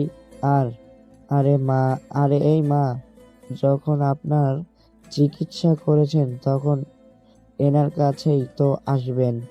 পরে কোনো সমস্যা হলে নাকি আপনার আবার অন্য ডাক্তারের কাছে যাবার কি দরকার? রুদ্র আর কিছু বলল না, কেবল বিরক্তি নিয়ে তাকিয়ে রইল তার সামনে বসে থাকা মেয়েটির দিকে। মেয়েটি এতক্ষণে তাদের দুজনের কথা মনোযোগ দিয়ে শুনছিল। ওনাদের কথা শেষ হতেই মেয়েটি কনস্টেবল আব্দুলকে উদ্দেশ্য করে বলে উঠল, আমার নাম বৃষ্টি মাহমুদ চাচা। আপনি এই হসপিটালে এসে যে কাউকে শুধু ডক্টর বৃষ্টি বললেই তারা আমার কাছে নিয়ে আসবে। কোনো সমস্যা হলে অবশ্যই জানাবেন। যদিও ওষুধগুলো নিয়মিত নিলে কোনো সমস্যা হবার কথা নয়, তবুও যদি হয় তাহলে আমি আছি, দুশ্চিন্তার কোনো কারণ নেই। কনস্টেবল আব্দুল আপার মাথা নেড়ে সায় জানাতেই রুদ্র উঠে দাঁড়ালো। দ্রুত পথে দরজার দিকে এগোতে এগোতে বলে উঠল, আমি আশা রাখি আর সমস্যা হবে না ডক্টর, এবং আর আপনার মুখোমুখি হতেও হবে না। ধন্যবাদ আপনার চিকিৎসার জন্য।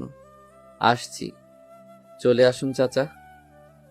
কথাগুলো বলে সেখানে আর একটুও সময় ব্যয় করলো না রুদ্র। পূর্বে নেই দ্রুত পা ফেলে পেরিয়ে গেল বৃষ্টির কেবিন থেকে। কনস্টেবল আব্দুল হতাশ চোখে সেদিকে চেয়ে এবার বৃষ্টির দিকে ফিরলেন। হতাশ স্বরেই বলে উঠলেন, আপনি আমাদের স্যারের কথায় কিছু মনে করবেন না মা। মানুষটা বাইরে থেকে অমন রূপ ব্যবহার করে, ভেতরে ভেতরে খুবই ভালো মানুষ আমাদের স্যার। শুধু একটা ঘটনা ছেলেটাকে পুরো পাল্টে দিল। হাসি খুশি ছেলেটা। ওনাকে মাঝপথে থামিয়ে দিয়ে বৃষ্টি বলে উঠল, ওসব কথা থাক চাচা, আপনার স্যার নিঃসন্দেহে একজন ভালো মানুষ, তা আমি এর আগের বার সাক্ষাতেই বুঝেছি চাচা। তবে ওনার ব্যক্তিগত কোনো কথা আমি শুনতে চাইছি না চাচা, সে অধিকারও আমার নেই। আপনার স্যার কোনো অজ্ঞতার কারণে পছন্দ করেন না আমায়, তাই ওনার বিষয়ে আমি কিছু জানি, এটা বোধহয় উনিও খুব একটা ভালো চোখে দেখবেন না চাচা। তাই সেসব ছাড়ুন। যদি কখনো নিজে থেকে আপনার স্যার আমাকে ওনার কথাগুলো বলেন, জানি হয়তো তা কোনোদিন হবার না, তবুও যদি বলেন আর কি, তবে সেই দিনই না হয় শুনবো সবটা, জানবো তার কথাগুলো, তার আগে না চাচা। কনস্টেবল আব্দুল বৃষ্টির দিকে মুগ্ধ হয়ে চেয়ে থাকেন। তার এই মেয়েটিকে ভীষণ ভালো লেগেছে। মেয়েটির প্রতিটা কথাই তিনি খুঁজে পাচ্ছেন প্রগাঢ় রুচিবোধ। কনস্টেবল আব্দুল হাসি মুখে বৃষ্টিকে বলে উঠলেন, আচ্ছা মা, যেমন আপনার ইচ্ছে। ভালো থাকবেন মা, আর ধন্যবাদ আমাদের স্যারের চিকিৎসা করার জন্য।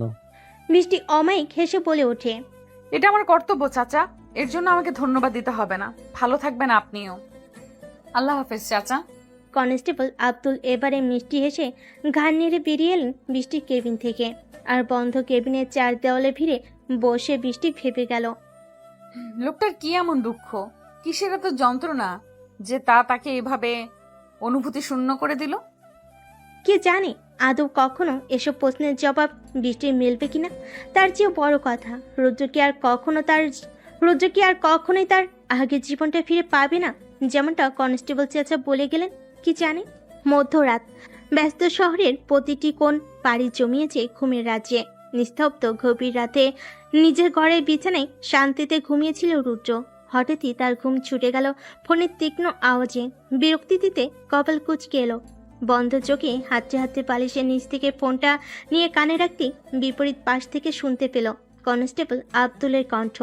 স্যার, আপনাকে এত রাতে বিরক্ত করার জন্য দুঃখিত, কিন্তু কনস্টেবল আব্দুলের বিচলিত কণ্ঠস্বর শুনে ঘুমে বুঝে আসা চোখ জোড়া বহু কষ্টে খুলে নিয়ে কথা বলে উঠল রুদ্র। সমস্যা নেই চাচা, আমি জানি এত রাতে আমাকে অযথা ফোন করবেন না আপনি। কি হয়েছে বলুন, আমি শুনছি। রুদ্রর কথায় কিছুটা আশ্বস্ত হলেন কনস্টেবল আব্দুল। তার কণ্ঠস্বরের অশান্ত ভাব কাটিয়ে তিনি স্থির স্বরে বলে উঠলেন, মিরপুর 2 এর কোন একটা ফ্ল্যাটে একটা খুন হয়েছে স্যার, আর ওখানে লাশের পাশে বসে কেউ ফোন করে জানিয়েছে সেটা আমাদের। ওখানেই যেতে হবে স্যার, আপনি যদি আসতেন। কনস্টেবল আব্দুলের কথা শুনে রুদ্র ফোন স্ক্রিনের সময় দেখে নিল। রাত 2:45। এত রাতে খুনের তদন্ত করতে যেতে হবে ভাবতে কিছুটা বিরক্ত হলো রুদ্র, কিন্তু কিছু করেনি। তাকে যেতেই হবে। একজন পুলিশ অফিসার হিসেবে এটাই তার দায়িত্ব। আর তার বাবার তো শিক্ষা বলে নিজের দায়িত্ব কখনো অবহেলা করতে নেই। বাবার বলার কথার অবমাননা করার কোনো অধিকারই তার নেই। রুদ্র একটা ক্লান্ত নিঃশ্বাস ফেলে কনস্টেবল আব্দুলকে উদ্দেশ্য করে বলে উঠল, আমি আসছি চাচা, একটু অপেক্ষা করুন। কনস্টেবল আব্দুল সম্মতি জানিয়ে ফোন রেখে দিতেই বিছানা থেকে নেমে দাঁড়ালো রুদ্র। ঘুম ঘুম চোখে মাথা টিপে ধরে দাঁড়িয়ে রয় কিছুক্ষণ। ডক্টর তাকে পেন কিলারের সাথে স্লিপিং পিলো দিয়েছিল, সেটার প্রভাবেই হয়তো ঘুমের রেস্টটা কাটছে না তার। আর ঘুমটা পুরোপুরি না হওয়াতে মাথাটা ধরেছে। তবে সেদিকে তেমন পাত্তা না দিয়ে নিজের পরনে থাকা টি শার্টটা পাল্টে নিয়ে ইউনিফর্মটা গায়ে চড়িয়ে গন্তব্যের উদ্দেশ্যে রওনা দিল সে। যাবার আগে একবার বাবার রুমে উকি দিয়ে দেখে নিল তার বাবা ঘুমোচ্ছে। তাই তাকে জাগালো না, জাগাতে ইচ্ছে করলো না, তাই একটা চিরকুটে আমি বেরোচ্ছি বাবা, কাজ আছে, চিন্তা করো না। এটুকু লিখে রেখেই বেরিয়ে গেল সে। মিরপুর 2-এর সুবিশাল 8 তলা বিশিষ্ট একটা ফ্ল্যাটের 5ম তলের একটি কম্পার্টমেন্টের ভেতরে দাঁড়িয়ে আছে রুদ্র। খুনটা এখানেই হয়েছে। ভেতরে ঢুকে প্রথম দফায় অনেকটা অবাক হয়েছে রুদ্র। গোটা ড্রয়িং রুমটাই ভীষণই পরিপাটি করে গোছানো, আর এমন সুসজ্জিত একটা ঘরের এক কোণে কিনা পড়ে আছে একটি লাশ। একদম হাট বরাবর ছুরিতে আঘাত করা হয়েছে, এছাড়া আর কোনো আঘাতের চিহ্ন দেখা যাচ্ছে না। ডেড বডির গায়ে গোটা মেঝেতে ছড়িয়ে আছে রক্ত, অথচ কোথাও কোনো হাতাহাতির চিহ্ন নেই। কি আশ্চর্য! লাশের থেকে কিছুটা দূরেই মেঝেতে 2 হাঁটুতে মুখ গুজে বসে ফুপিয়ে যাচ্ছে একটা মেয়ে। পরনে সাদা সুতোয় কাজ করা শাড়ি, তবে মেয়েটার মুখটা ঠিক দেখা যাচ্ছে না। রুদ্র 2-1 বার দেখার চেষ্টা করলেও সে চেষ্টা সফল হয়নি। রুদ্রের সাথে ক্রাইম স্পটে এসেছেন আরো 2 জন কনস্টেবল এবং তাদের সাথে কনস্টেবল আব্দুল। তার 3 জন মিলে গোটা বাড়ির সব জায়গা ভালোভাবে পর্যবেক্ষণ করেছেন, কিছু প্রমাণ সংগ্রহ করেছেন। সেদিকে একবার চোখ বুলিয়ে নিয়ে রুদ্র এবার কিছুটা নামানো স্বরে মেয়েটিকে বলে উঠল, হ্যালো মিস অর মিসেস, আপনার সাথে আমাদের একটু কথা বলতে হতো যে। আসলে আপনাকে একাই তো ক্রাইম স্পটে পাওয়া গেছে, তাই আপনি যদি একটু কোঅপারেট করতেন আমাদের সাথে, তবে আমাদেরও ইনভেস্টিগেশনে সুবিধা হতো আর কি। আপনি কি আমাদের সাথে একটু কথা বলবেন ম্যাম? আর আপনি ভিকটিমের কে হন? রুদ্রর কণ্ঠস্বর শুনে আস্তে আস্তে মেয়েটি মুখ তুলে তাকাতে রুদ্র খানিকটা চমকে গেল। মেয়েটির দিকে দৃষ্টি পড়তে চমকালেন কনস্টেবল আব্দুলও। অস্পষ্ট স্বরে তিনি বলে উঠলেন, ডক্টর বৃষ্টি, মা আপনি এখানে এমনভাবে কি করেছেন? কনস্টেবল আব্দুলের কথায় বৃষ্টি কিছুটা সংকুচিত হয়ে গেল। তবু এমন পরিস্থিতিতে 2 জন পরিচিত মুখের ভিড়ে নিজেকে আবিষ্কার করে কিছুটা শান্তিও পেল সে। কাঁপা কাঁপা কণ্ঠে তাই সে বলে উঠল, পানি।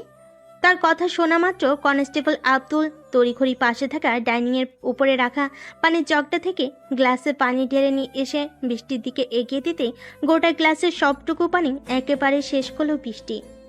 এবারে তার একটু স্বস্তি বোধ হচ্ছে। বৃষ্টিকে খানিকটা শান্ত হতে দেখে রুদ্র একাই কোমল স্বরে তাকে জিজ্ঞেস করলো, ডক্টর, আপনি এখানে কি করছেন? ভিকটিমের সাথে আপনার কোনো সম্পর্ক আছে কি? সবটা আমাকে নির্ভয়ে খুলে বলুন। ভয় নেই, আমি তো আছি। রুদ্র ভরসময়ী কথাই বৃষ্টি এবার একটু আশ্বস্ত হলো, কিন্তু সবটা যখনই বলতে যাবে তখনই চোখের সামনে লোকটাকে ছটফট করতে করতে শেষ হয়ে যাবার দৃশ্যটা ভেসে উঠল। ক্ষণেই চোখ আবার ভিজে এলো বৃষ্টি, গলা শুকিয়ে কাঠ হয়ে গেল যেন। বৃষ্টি অবাক হলো, কি অদ্ভুত, একটু আগে না সে পানি খেলো, তবু গলা আবার শুকিয়ে গেল। বৃষ্টি মনে হলো সে ভয় পাচ্ছে। বাবারই কথা, প্রফেশনালি ও একজন ডক্টর হলো, নিজের মেডিকেল ক্যারিয়ারে কখনো এভাবে চোখের সম্মুখে কাউকে ছটফটিয়ে মরে যেতে দেখেনি সে। হ্যাঁ, মেডিকেল রাউন্ডে থাকার দরুন ডেড বডি নিয়ে অনেক সময় কাজ করতে হয়েছে তাকে, তবে চাক্ষুষ মৃত্যুকে এত কাছ থেকে দেখা ভাবতেই কাজ শিউরে উঠছে তার। মৃত্যুর আসল রূপটা যে কতটা ভয়ানক তা ভাবতেই বুকের ভেতরটা কেমন কেঁপে উঠছে।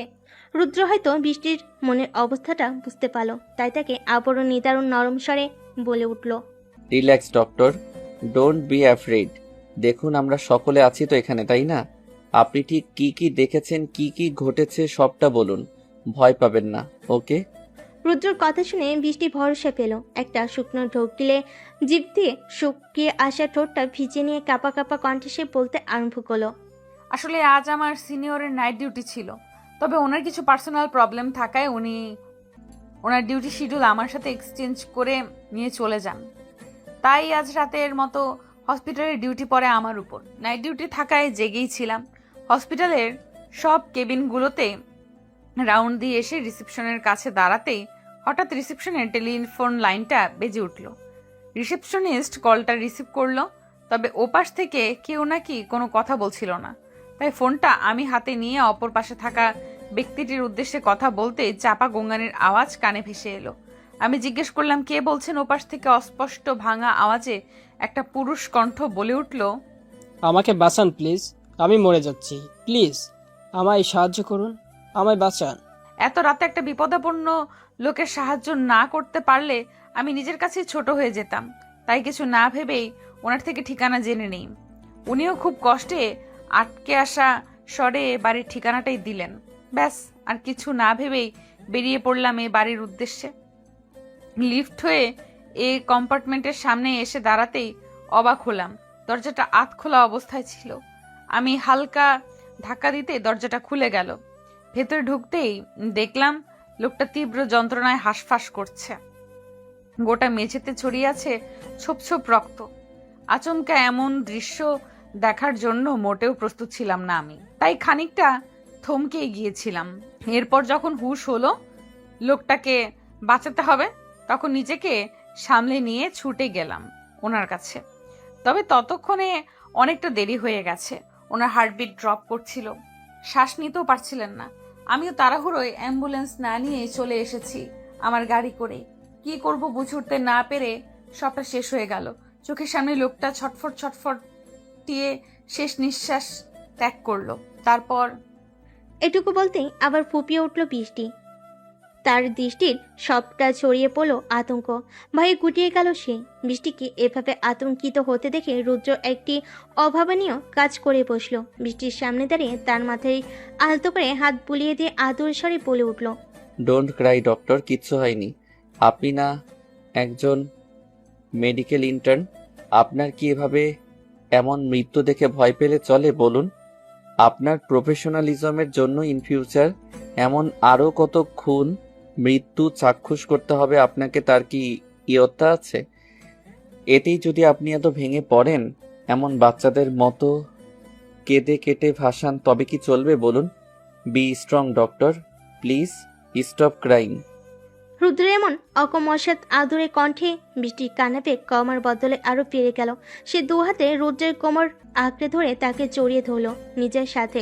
বৃষ্টির এমন হঠাৎ আক্রমণে রুদ্র খানিকটা হক চুকিয়ে গেলেও কিছু বলল না।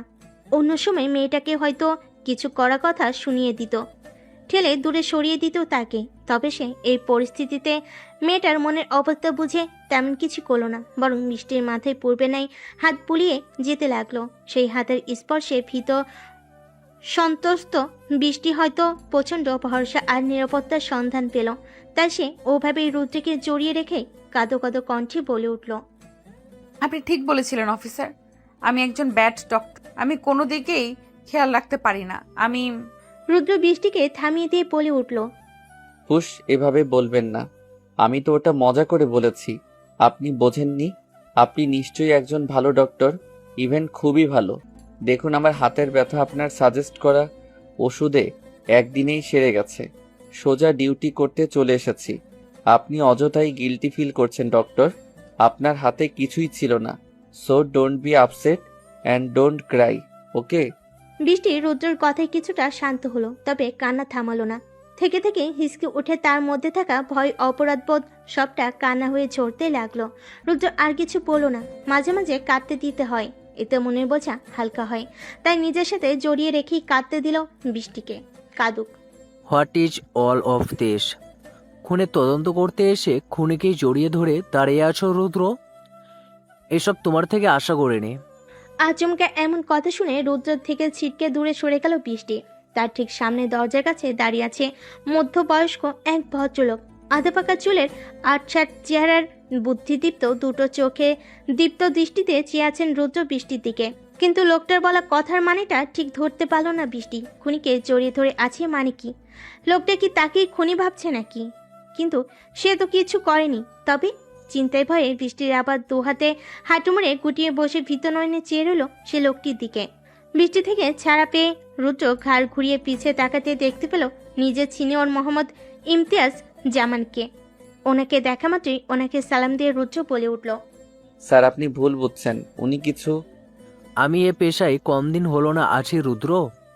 কি ঠিক আর কি ভুল তা বোঝার ক্ষমতা আমার আসে। চুলে পাকটা তো আর এমনি এমনি ধরেনি, তাই না? মিস্টার জামানের এমন কথার উত্তরে হঠাৎই কিছু বলার ভাষা খুঁজে পেল না রুদ্র। সে চুপচাপ দাঁড়িয়ে সবটা শুনে গেল কেবল। রুদ্রকে এভাবে চুপ করে থাকতে দেখে বৃষ্টি এবার চিৎকার করে বলে উঠল, আপনারা এসব কি বলছেন? কাকে খুনি বলছেন আপনারা? আমাকে? আমি কোনো খুনটুন করিনি। আমাকে বৃষ্টির কথার মাঝেই সেখানে উপস্থিত হলেন কনস্টেবল আব্দুল। উনি মিস্টার জামানকে সালাম জানিয়ে বললেন, স্যার, বাড়িতে লোকটা একা থাকতেন, নাকি আর কারো সাথে থাকতেন তার কোনো খোঁজ পাওয়া যায়নি। পুরো বাড়ি তন্ন তন্ন করে খুঁজে কিছু পায়নি। আর কিভাবে কে খুন করলো তারও কোনো প্রমাণ পাওয়া যায়নি। কনস্টেবল আব্দুলের কথার প্রেক্ষিতে মিস্টার জামান বলে উঠলেন, তাহলে আর কে? এই ভদ্রলোক এ বাড়িতে একাই থাকতো, আর একা বাড়িতে নিশ্চয়ই কোনো কুকর্ম করতে চেয়েছিল এ মেয়েও। সেখান থেকেই কোনো কারণে মেরে ফেলেছে ভিকটিমকে। ক্লিন অ্যান্ড ক্লিয়ার আব্দুল সাহেব। মিস্টার জামানের বলা কথার উত্তরে কনস্টেবল আব্দুল বলে উঠলেন, না না স্যার, উনি এমনটা করার মেয়ে না। আমি ওনাকে চিনি। এমনটা মিস্টার জামান কথা শেষ হবার আগেই বলে উঠলেন, আব্দুল সাহেব, খুন পড়ার পর কোনো খুনই কি স্বীকার করে সে খুন করেছে?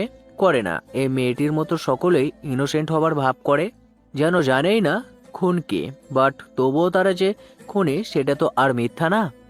আর কারো ইনোসেন্ট ফেস দেখেই কি তার ভেতরটা চেনা যায়?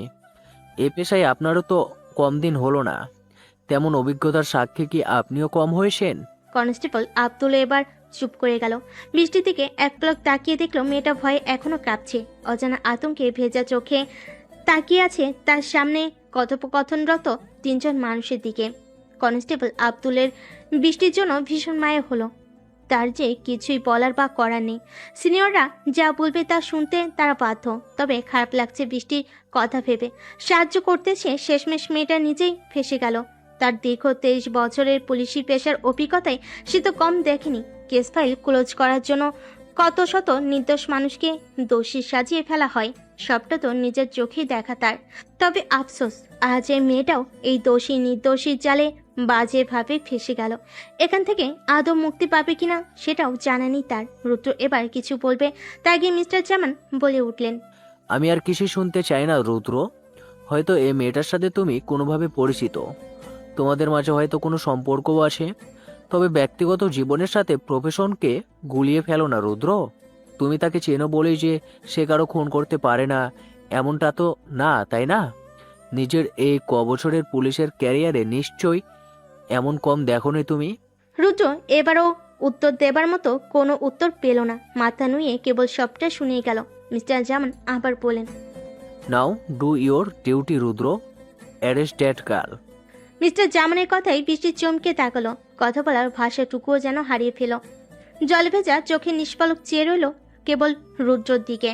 সেদিকে তাকিয়ে রুদ্রের বুক চিরে বেরিয়ে এলো একটা চাপা দীর্ঘশ্বাস। তার মন বলছে এই মেয়েটা নিরপরাধ। খুনের মতো ভয়ানক অপরাধ সে কিছুতেই করতে পারে না। তাই বৃষ্টিকে অ্যারেস্ট করতে রুদ্রের মনও সায় দিচ্ছে না। কিন্তু তার কিছু করেনি। তাকে তার ডিউটি পালন করতে হবে। আর সিনিয়রের অর্ডার মানাটাও তার ডিউটির মধ্যেই পড়ে। তাই ইচ্ছে না থাকলেও তার হাত পা বাঁধা। নিরুপায় সে একটা হতাশ নিঃশ্বাস ফেলে রুদ্র ধীর পায়ে এগিয়ে গেল বৃষ্টির দিকে।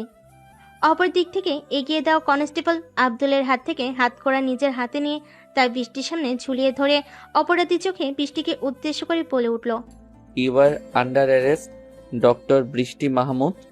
বৃষ্টি এবারও নিশ্চুপ থাকলো। নীরব অসহায় দৃষ্টি মেরে কেবল রুদ্রকে দেখে যেতে লাগলো নির্নিমেষ।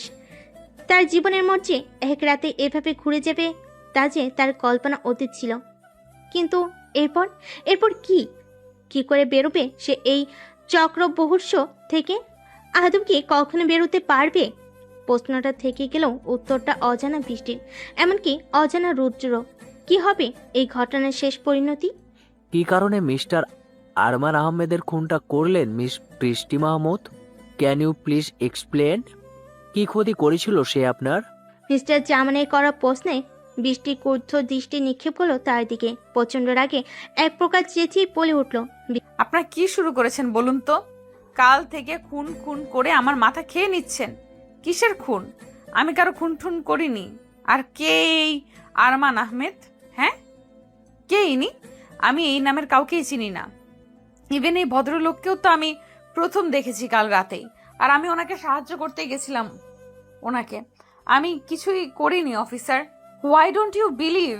বৃষ্টির কথা শুনে মিস্টার জামনো এবার চড়া আওয়াজে বলে উঠলেন, গলা নামিয়ে কথা বলুন মিস মাহমুদ।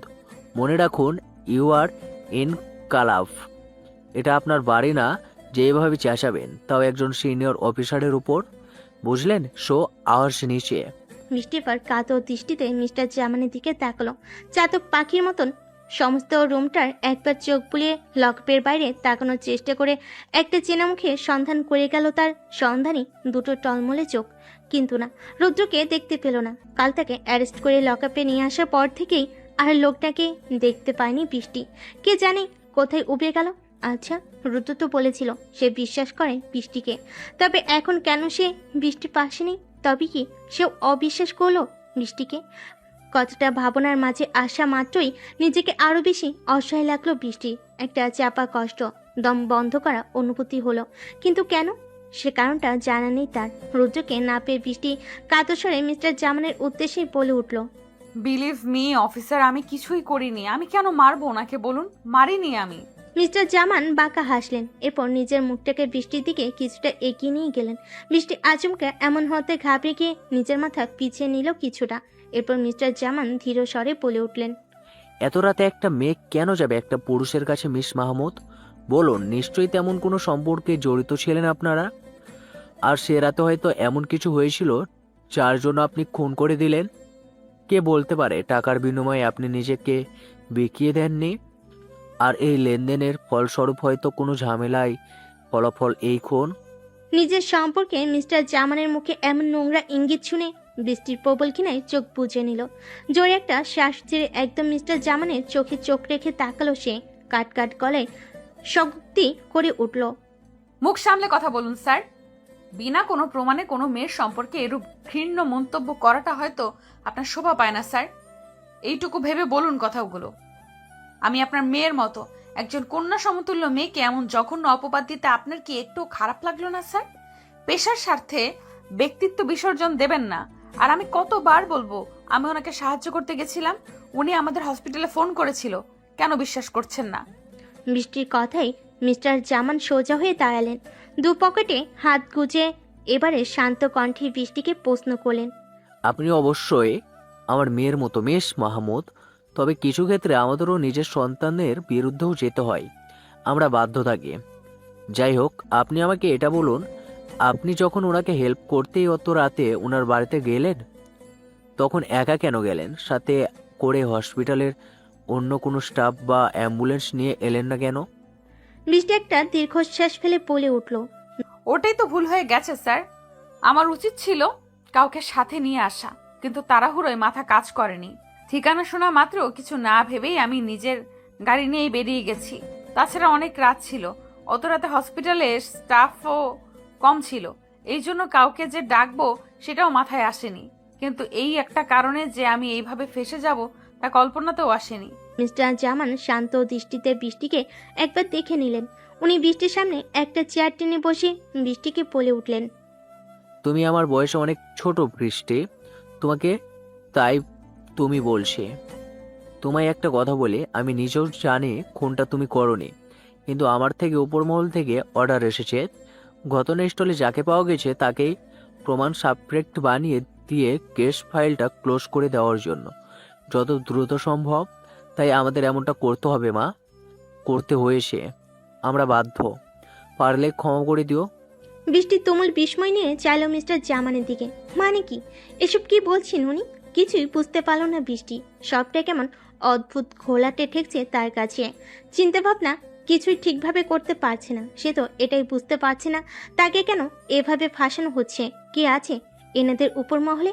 আর তারই বা বৃষ্টিকে ফাঁসিয়ে কি লাভ? বৃষ্টির ভাবনার মাঝে আজ চাপানো লকপের দরজা ঠেলে ভিতরে ঢুকলো রুদ্র। হাতে কয়েকটা ফাইলগুলো মিস্টার জামানের দিকে এগিয়ে দিয়ে রুদ্র বলে ওঠে, ডক্টর বৃষ্টি নির্দোষ স্যার, এখানে সব প্রমাণ আছে। We should leave her now. Mister Zaman ফাইলগুলো হাতে নিয়ে বলে ওঠে। কি প্রমাণ?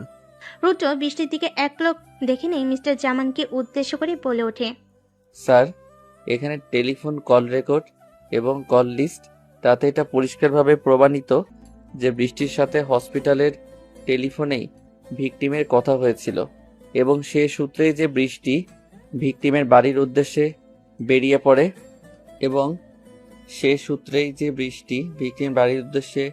বেরিয়ে পড়ে এ বিষয়ে হসপিটালের রিসেপশনিস্ট নিজে আমাদের সাক্ষী দিয়েছেন।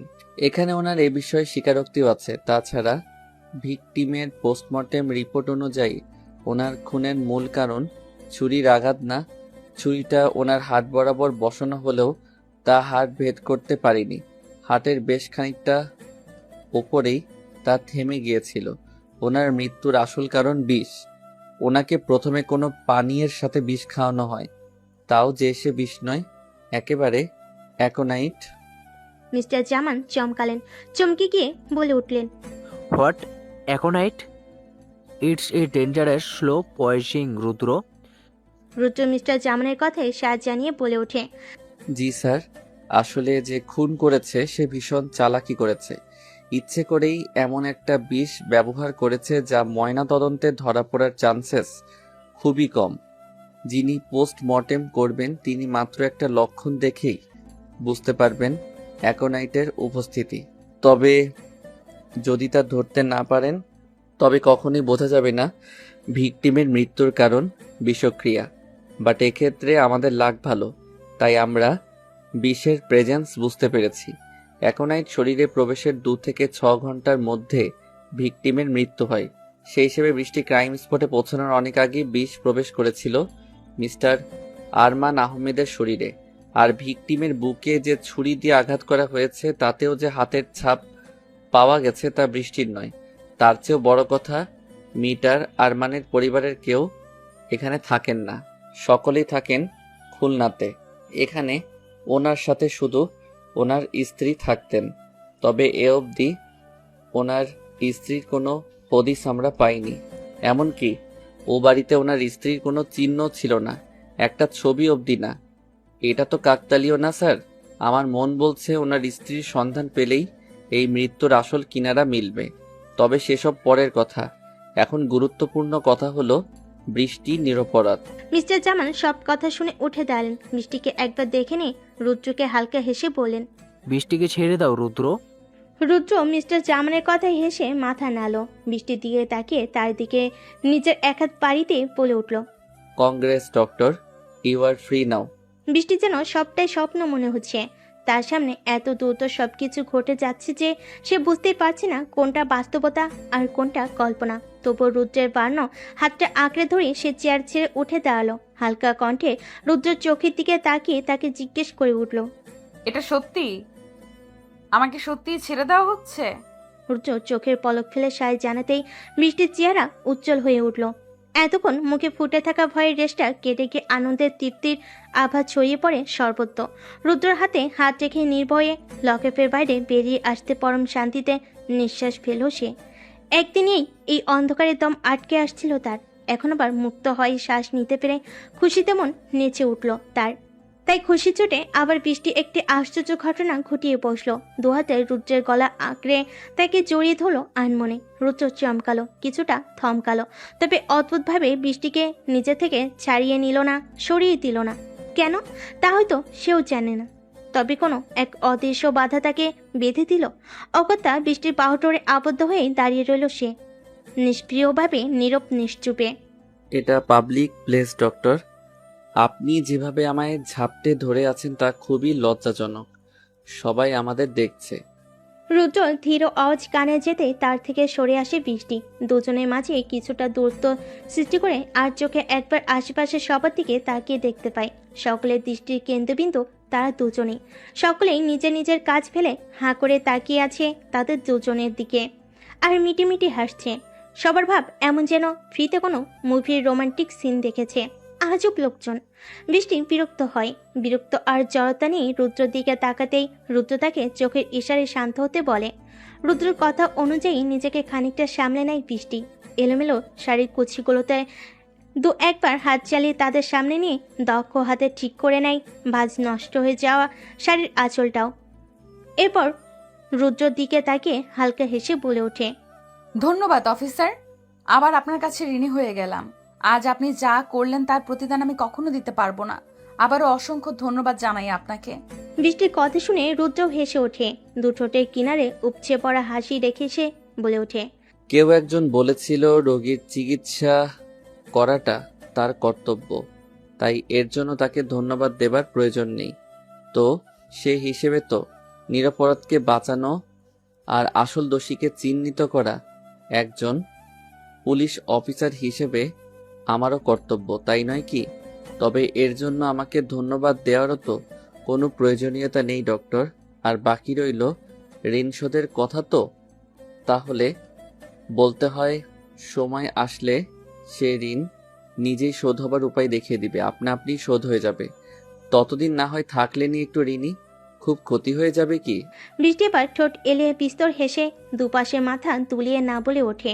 তারপর হাতে থাকা রূপালী রঙের হাত ঘড়িটাই সময় দেখে নিয়ে ঠোঁট উল্টে রুদ্রর দিকে তাকায়।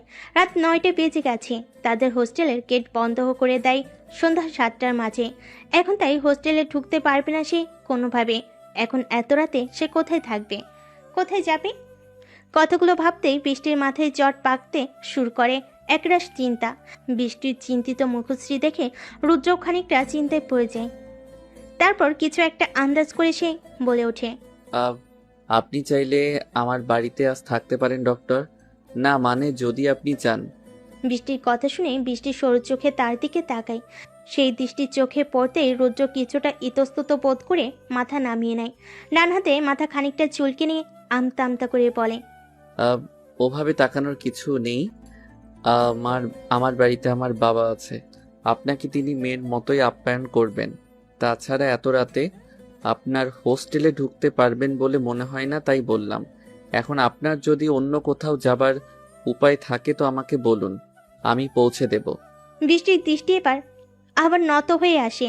পরপর দুটো পলক ঝাপটে নিয়ে সে আবার চিন্তার রাজ্যে ডুব দেয়।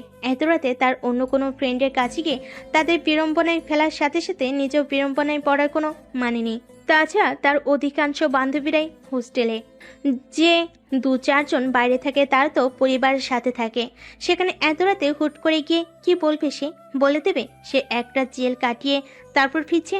এ কথা শুনে তার কি নজরে দেখবে তাকে? হোস্টেলে যদিও বা যাও যেত, কিন্তু সেখানে এই একই প্রশ্নের টর্চারই হবে।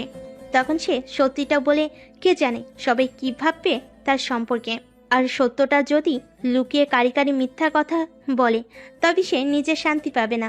সব দিক ভেবে চিন্তে বৃষ্টি রুদ্রর দিকে তাকিয়ে মিনমিনে আওয়াজে বলে ওঠে, আমি আপনাকে বিশ্বাস করি অফিসার। আশা রাখছি বিশ্বাসের অমর্যাদা করবেন না। বৃষ্টির আড়ালে রুদ্র ঠোঁট টিপে হাসে। এরপর মুখে গাম্ভীর্যের ছাপ ফুটিয়ে তুলে বলে ওঠে, আপনি কি বাই এনি চান্স আমাকে সন্দেহ করছেন ডক্টর? এত সন্দেহ থাকলে আপনাকে যেতে হবে না আমার সাথে, আপনি থাকুন। রুদ্রর কথাই বৃষ্টির চকিত দৃষ্টি মিলে তার দিকে তাকায়। থাকুন মানে? রুদ্র কি তাকে থানাতেই থাকতে বলছে নাকি? অসম্ভব। আরও একটা গোটা রাত থানাতে থাকলে সে সাফোকেশনেই মরে যাবে। ভাবনায় বৃষ্টি একটা শুকনো ঢোক গিলে হকচকিয়ে গিয়ে বলে ওঠে, না না, আমি সন্দেহ করে রাখলাম। আমি তো জানান দিলাম বরং যে আমি বিশ্বাস করি আপনাকে। আমি যাব তো আপনার সাথে, যাব। বোকা বোকা হেসে কথাগুলো বলতেই রুদ্র আর চোখে তাকে একবার দেখে নিয়ে আবার ঠোঁট টিপে হাসে। তারপর আবার চেহারাই ফুটিয়ে তোলে পূর্ববহৎ গাম্ভীর্য। তারপর গম্ভীর কণ্ঠে বলে ওঠে, ঠিক আছে ঠিক আছে, বুঝতে পেরেছি। এবার আসুন, দেরি হয়ে যাচ্ছে। আপনার কেসের চক্করে আজ সারা দিন আমারও বাড়িতে ফেরা হয়নি। বাবা অপেক্ষা করছেন হয়তো, আসুন দ্রুত। রুদ্রের কথাই বৃষ্টি অপরাধী ভঙ্গিতে তাকায়। মুখ ছোট করে নামানো স্বরে বলে ওঠে, দুঃখিত, আমার জন্য আপনার সাথে আঙ্কেলেরও অনেক কষ্ট হলো। আমাকে ক্ষমা করবেন। রুদ্র এবার স্বাভাবিকভাবে বৃষ্টির দিকে তাকিয়ে তার চোখে চোখ রেখে হালকা হেসে বলে, আপনি অযথাই এমন গিল্টি ফিল করছেন ডক্টর। আমি মজা করলাম, তবে আপনি মজাও বোঝেন না দেখছি। আরে আমাদের প্রফেশনটাই এমন, কখন কোন কেসের জন্য ডাক পড়ে যায় তারও যেমন ঠিক নেই, তেমনই সেই কেসের জন্য কতদিন কত রাত বাড়ি না ফিরে থানা আর এদিক সেদিক ঘুরে প্রমাণ সংগ্রহ করতে হয় তারও ঠিক নেই। আর চিন্তা নেই, আঙ্কেল নিজেও একজন পুলিশ অফিসার ছিলেন, তাই ওনারও এসবে অভ্যেস আছে। তাই আপনি আর হাবিজাবি ভেবে সুস্থ মস্তিষ্ককে ব্যস্ত করবেন না। তার চেয়ে চলুন তো, বাড়ি চলুন, আসুন। রুদ্রর কথা শুনে বৃষ্টি কিছুটা ভরসা পেল। সে হালকা হেসে রুদ্রর সাথে তার পুলিশি জিপ গাড়িটার দিকে পা বাড়ালো। তারপর দুজনে মিলেই রওনা দিল নিজেদের গন্তব্যের উদ্দেশ্যে, রুদ্রর বাড়িতে। রাতে ঢাকা শহর ব্যস্ত, নগরীর প্রতিটি কোণা বরাবরের মতোই ব্যস্ত। সেই সাথে ব্যস্ততায় মগ্ন এই শহরতলির প্রতিটি মানুষ। নিজের নিজের পেশা মতো কেউ রিক্সা চালিয়ে কোনো ঘরমুখে যাত্রীকে পৌঁছে দিচ্ছে গন্তব্য, তো কেউ বা আবার রাস্তার ধারে দাঁড়িয়ে বিক্রি করছে বেলুন, বাচ্চাদের খেলনা। অফিস ফেরত কর্মচারীরা নিজেদের অফিস আবার শেষ করে ছুট লাগিয়েছে বাড়ির পথে। দিন শেষে প্রিয়জনের সাথে সাক্ষাৎই যেন এখন তাদের মূল লক্ষ্য। ফুটপাতের কয়েকটা দোকানে মৃদু টিমটিমে আলো জ্বলছে। সে আলোয় দেখা যাচ্ছে হালকা আছে জ্বলন্ত জ্বলেই আগুনের শিখা, হয়তো চা বসানো হয়েছে। জানালার বন্ধ কাচের ভেতর দিয়ে আশপাশের এসব দৃশ্যপটি গভীরভাবে পর্যবেক্ষণ করে যাচ্ছে বৃষ্টি। আধা ঘন্টা হলো তারা জ্যামে আটকে আছে। সিগন্যালের লাল বাতিটা সে যে জ্বালালো আর নেভারই নাম নিচ্ছে না। প্রথমটাই বৃষ্টি বেশ অনেকটা বিরক্ত হলো। এখন তার বিরক্ত ভাবটা আর নেই, বরং তার ভালো লাগছে। ব্যস্ত শহরের ব্যস্ত রাস্তায় বসে বসে প্রতিটা মানুষের জীবনে ভিন্ন ভিন্ন ব্যস্ততা অনুধাবন করতে পেরে তার ভীষণই ভালো লাগছে। বৃষ্টি ছোটবেলায় তার বাবার কাছে শুনেছিল, যদি কখনো বিরক্ত এসে মস্তিষ্কে দখল করে নেয়, তবে তুমি বিরক্তর ওপর দখল নেবে। যে জিনিসটার ওপর বিরক্ত আসবে সেই জিনিসটার উপরেই নিজের চিন্তার সমস্যাটা প্রতিফলিত করবে। দেখবে ধীরে ধীরে বিরক্ত লাগা জিনিসটাকেই আনন্দের উৎস বলে মনে হবে। কি জানো তো মামনি, আমরা মানুষরা বড়ই অদ্ভুত প্রাণী। আমরা একটু আগে যা সহ্য করতে পারি না, একটু পরেই তাই আমাদের সবচেয়ে বেশি প্রিয় হয়ে উঠতে পারে। সময়ের সাথে সাথে নিজের পছন্দ এরূপ পরিবর্তন ক্ষমতা এ জগতের কেবল মানুষেরই আছে, আর কারণ না। বৃষ্টি বাবার প্রতিটা কথাই বিশ্বাস করে, খুব বিশ্বাস করে। বাবার প্রতিটা কথাই তার কাছে অমোঘ সত্য। সেই যখন কলেজে দ্বিতীয় বর্ষে সত্য পা দিল, তখনই তার বাবা হঠাৎ তাকে একে ফেলে চলে গেল। বাবাহারা এক ক্লাসে জীবনটা বড্ড কঠিন ছিল তার কাছে। কত লড়াই, কত চেষ্টা করে মাকে নিয়ে দুবেলা দুমুঠো খেয়ে পরিবারের সবার হাজারটা কটু কথা শুনে সে নিজের পড়াশোনা চালিয়ে গেছে। তা কেবল সে জানে। তার বাবা যে মস্ত বড় সাইকিয়াট্রিস্ট ছিলেন। বাবার ইচ্ছে ছিল সেও ডক্টর হবে। সেই ইচ্ছে পূরণ করতেই দিনরাত খেটেছে সে। অবশেষে চেষ্টা সফল হয়েছে, এটাই তার স্বস্তি। তবুও মায়ের জন্য চিন্তা হয়। মেডিকেলে পড়ার দরুন মায়ের থেকে কত দূরে আছে সে। এসব কথা যখন ভাবনে আসে, তখন মন খারাপ হয়ে যায় বৃষ্টি। সেই মন খারাপ ভালো করতে তখন বাবার বলা কথাগুলোই ভাবে বৃষ্টি। বাবা বলতো, প্রতিটা সন্তানের কাছে তার বাবা মা খুব বিশেষ। আচ্ছা মামনি, এই যে বাবা মায়ের বিশেষত্ব, এটা কি শুধু আমাদের কাছেই থাকার ওপর নির্ভর করে? কখনোই না। বাবা মা সন্তানকে জন্ম দেয়, সন্তান তাদেরই অংশ। বাবা মায়ের সাথে সন্তানের সম্পর্ক কেবল নামমাত্র নয়, আত্মাত্মিক। আর যেখানে আত্মার সম্পর্ক নিহত, সেখানে দূরত্ব কখনোই কোনো সমস্যা নয় মা। তোমার শরীরে যতক্ষণ আত্মার স্পন্দন চলবে, ততক্ষণ তুমি যেখানেই থাকো, তোমার মা বা আমার থেকে যত দূরেই থাকো, আমরা তোমার সাথেই থাকবো। তোমার প্রতিটা স্পন্দনে আমাদের অনুভব করব। দেখবে বাবা মা পাশে আছে, তোমাকে আগলে রেখেছে, বুঝবে মা। বাবার কথাগুলো মনে করে অশান্ত মনটাকে শান্ত করতে পারে বৃষ্টি। চোখ বুজে অনুভব করে মা তার পাশেই আছে, তাকে দু হাতে জড়িয়ে আদর করে দিচ্ছে।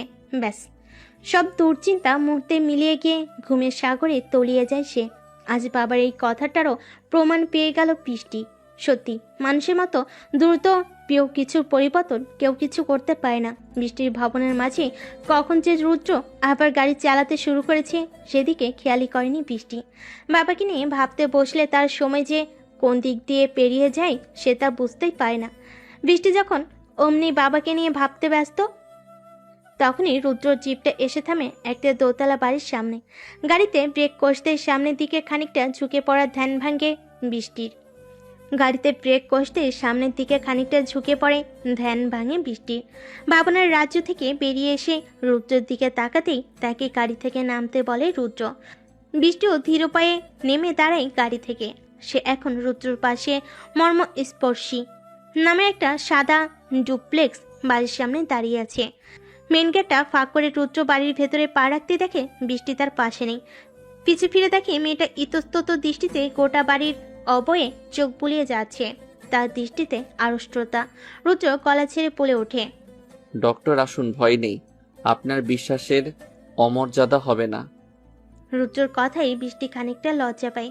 সে এর জন্য ইতস্তত বোধ করছে না। তার তো একটা অচেনা জায়গায় এভাবে হুট করে চলে আসতে সংকোচ বোধ হচ্ছে। এই যা, রুদ্রকে সে এই অল্প কদিনে যা চিনেছে তাতে তার মন বলছে রুদ্র তার বিশ্বাসের মান নিশ্চয়ই রাখবে। সে নিয়ে তার সন্দেহ নেই, তবু তার এমন আচরণে রুদ্র হয়তো এমনটাই ভাবছে যে সে তাকে বিশ্বাস করতে পারছে না। ইস, লোকটা তার জন্য এত কিছু করলো, এখন তার এমন ভাবনা কি ওনাকে কষ্ট দেবে না? অবশ্যই দেবে। তাই বৃষ্টি আর দেরি করলো না। ঈষৎ সংকোচ নিয়ে কাঁপা কাঁপা বুক নিয়ে 2 হাতের আঙ্গুলের শাড়ির আঁচলের এক কোণা পেঁচাতে পেঁচাতে ঢুকে পড়লো বাড়ির ভেতর। মূল ফটক পেরিয়ে অন্দরে পা রাখতেই দরজা খুলে দিলেন মধ্যবয়স্ক এক ভদ্রলোক। মুখে ঝুলে রয়েছে চমৎকার এক অমায়িক হাসি। বৃষ্টিকে দেখে তিনি অতি স্নেহশীল কণ্ঠে বলে উঠলেন, তুমি বৃষ্টি, এসো মা, ভেতরে এসো। বৃষ্টি অবাক চোখে তাকালো পাশে দাঁড়ানো রুদ্রর দিকে। রুদ্র তাকে দেখে আলতো হাসলো, ডান হাত সামনে বাড়িয়ে তাকে ভেতরে প্রবেশের আহ্বান জানালো। বৃষ্টি ধীর পায়ে প্রবেশ করলো ভেতরে। বুঝতে পারলো তার সামনে দাঁড়ানো অমায়িক এই মানুষটি রুদ্রর বাবা। সে মৃদু হেসে আমিনুল সাহেবকে বলে উঠল, আসসালামু আলাইকুম আঙ্কেল। আমিনুল সাহেব প্রসন্ন কণ্ঠে সালামের জবাব দিলেন, তারপর বৃষ্টির মাথায় হাত বুলিয়ে বললেন, ভারী মিষ্টি মেয়ে তুমি মা, এসো আমার বাড়িতে এসো দেখি, মিষ্টি মেয়েটাকে একটু আদর আপ্যায়ন করি। হঠাৎ করেই বৃষ্টির চোখ ভিজে এলো। আমিনুল সাহেবের পিতৃবোধ আচরণে নিজের বাবার পূর্ণ প্রতিচ্ছবি যেন খুঁজে পেল সে। আচমকাই সেখানে দাঁড়িয়ে ফুপিয়ে উঠল বৃষ্টি। তার এমন আচমকা কন্দনের কারণ রুদ্র বা আমিনুল সাহেব কেউই বুঝতে পারল না। অগত্যা তারা একে অপরের মুখের দিকে তাকাতেই চোখে চোখে বলে উঠলেন। দুজনেই দুদিকে মাথা নেড়ে বোঝালেন। এখন তাদের কি করণীয় তাই তো বুঝতে পারছি না। কি আশ্চর্য, এখন মেয়েটার কান্না থামাবে কি করে? অতঃপর দুজনে অবসর মুখে চেয়ে রইলেন বৃষ্টির কান্না ভেজা মুখ পানে। আর বৃষ্টি কেঁদে গেল অঝরে, বিরতিহীন, যেন বৃষ্টির চোখে আজ বৃষ্টি নেমেছে, শ্রাবণের বৃষ্টি। বৃষ্টি মা, তুমি কাঁদছো কেন? আমার কথায় কি কোনোভাবে কষ্ট পেলে মা? প্রণয় মলে আমি সরি, বুড়ো আঙ্কেলটাকে ক্ষমা করে দেবে না মা? আমিনুল সাহেবের কোমল স্বরের আদরে সম্বোধনে স্নেহাসুক্ত কথা শুনে আরো বেশি আলাতি হয়ে গেল বৃষ্টি। তার কেঁদে কেটে ভাসানোর বহর আরো খানিকটা বাড়ল বই কি কমল না। আগের মতোই সমান হারে সে ফুপিয়ে যেতেই লাগলো। রুদ্রের পায়ে ব্যস্ত স্বরে কোমলতা ঢেলে বলে উঠল, আহা কি মুশকিল, কাঁদেন কেন? কাঁদবেন না তো ডক্টর। আমার জীবনকালে দেখা আপনি এমন ছিচকাদনে ডক্টর। এর আগে কখনো এমন কথায় কথায় কান্না করে নাকের জল চোখের জল এক করা ডক্টর আমি দেখিনি। কাঁদবেন না, চুপ করুন এবার। বৃষ্টির রুদ্রের কথা শুনে একবার তার দিকে তাকিয়ে নিয়ে রাগী স্বরে বলে উঠল, খবরদার অফিসার, একদম আমাকে ছিচকা দনে বলবেন না। আপনি জানেন আমি কত স্ট্রং। আমি একদমই কথায় কথায় কাঁদি না। কথা শেষ করে নাক টেনে গাল ফুলে বসে রইল বৃষ্টি। রুদ্র তাকে একটু খুঁজিয়ে দিতে আবার বলে উঠল, হ্যাঁ, সেই জন্যই তো ডেড বডির পাশে বসে কেঁদে কেটে চোখ মুখ ফুলিয়ে ফেলেছিলেন। বৃষ্টি গাল ফুলিয়ে রেখেই উত্তর দেয়, ওটা তো ভয়ে লোকটা কিভাবে কাতরাতে কাতরাতে মরে গেল। ইস, পূর্ণ কথার স্মৃতিপটে দাগ কাটতেই বৃষ্টি আবার একটু ফুপিয়ে উঠল। রুদ্র বিদ্যুৎ করে বলে বসল, আচ্ছা সেটা বুঝলাম, তো আমার বাড়িতে এসেও কি ভয় করছে আপনার? এখানে এভাবে কাঁদছেন কেন? ওসব অজুহাত দেওয়া বাদ দিন। আসল কথা হলো আপনি ছিচকাদো নেই, এটা প্রমাণিত, তাই আর অস্বীকার করবেন না। রুদ্র কথাটা মজার ছলে বলল। বৃষ্টির মুখে এবারে আষাঢ়ের কালো মেঘেরা আধিপত্য বিস্তার করলো। বৃষ্টি মুখ নামিয়ে নিচু আওয়াজে বলে উঠল, ওটা তো আঙ্কেলের কথা শুনে বাবার কথা মনে পড়ে গিয়েছিল, সেই জন্য কান্না আটকে রাখতে পারিনি, নিজেকে সামলাতে পারিনি। বৃষ্টির কথা শুনে আমিনুল সাহেবের চোখ ভিজে এলো। আর রুদ্র, সে তো কথা বলার মতো কোনো শব্দই খুঁজে পেল না। আমিনুল সাহেব বৃষ্টির মাথায় হাত বুলিয়ে দিতে দিতে নরম কণ্ঠে বলে উঠলেন, মন খারাপ করে না মা, বাবা নেই এমনটা ভাবলেই কষ্ট হবে। তার থেকে ভাবো বাবা তোমার সাথেই আছে, দূর থেকে তোমাকে দেখছে। তুমি শুধু অনুভব করো, দেখবে বাবা পাশেই আছে তোমার, অদৃশ্য মমতার চাঁদে জড়িয়ে রেখেছে তোমাকে, বুঝলে? বৃষ্টি নাক টেনে আমিনুল সাহেবের দিকে তাকিয়ে মাথা নাড়ল, যার অর্থ সে বুঝতে পেরেছে। আমিনুল সাহেব বৃষ্টির মাথায় আরেকবার স্নেহের পরশ বুলিয়ে দিয়ে উঠে দাঁড়ালেন। রুদ্র দিকে তাকিয়ে বলে উঠলেন, অনেক রাত হলো, তোরা যা ফ্রেশ হয়ে নে, আমি খাবার বাড়ছি, তাড়াতাড়ি ফ্রেশ হয়ে খেতে আয়।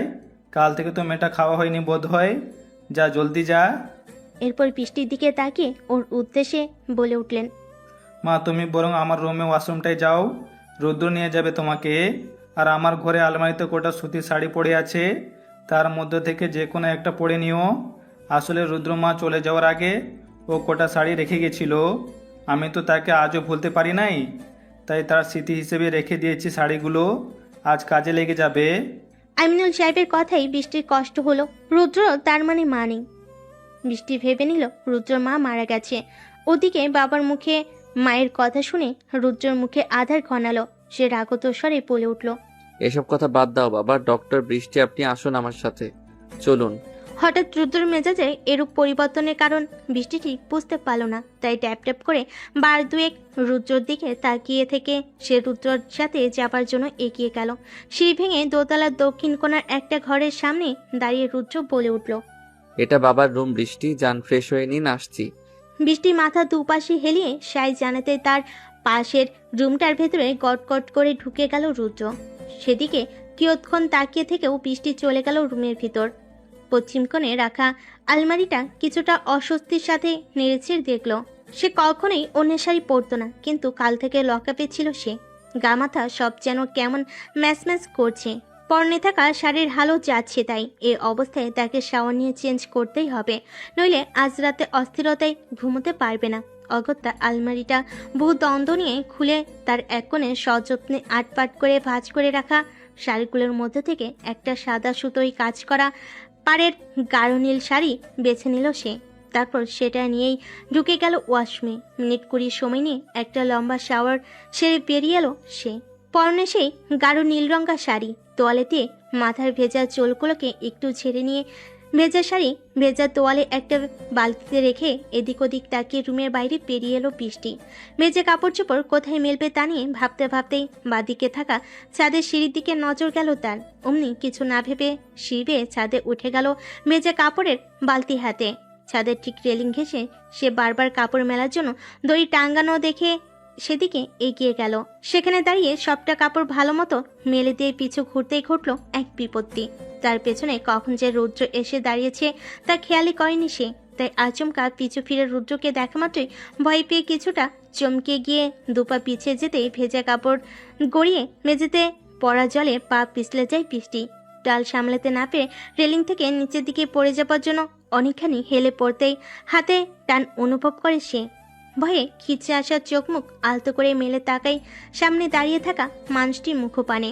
ততক্ষণে রুদ্র তার শক্ত হাতের বাঁধনে বৃষ্টিকে সামলে নিয়েছে। হাতের টান দিয়ে বৃষ্টিকে সোজা করে দাঁড় করিয়ে তার দিকে রাগী দৃষ্টি নিক্ষেপ করে রুদ্র। বৃষ্টি সেই দৃষ্টিতে চোখ রাখতে না পেরে নত করে নেয় মুখ। রুদ্র রাগী স্বরেই বলে ওঠে, কি সমস্যা? সবসময় এমন চমকের মাঝে কেন থাকো? যা হয় তাতেই চমকাও। আর এত রাতে ছাদে এসেছো কেন? রাত বেরাতে ছাদে কি?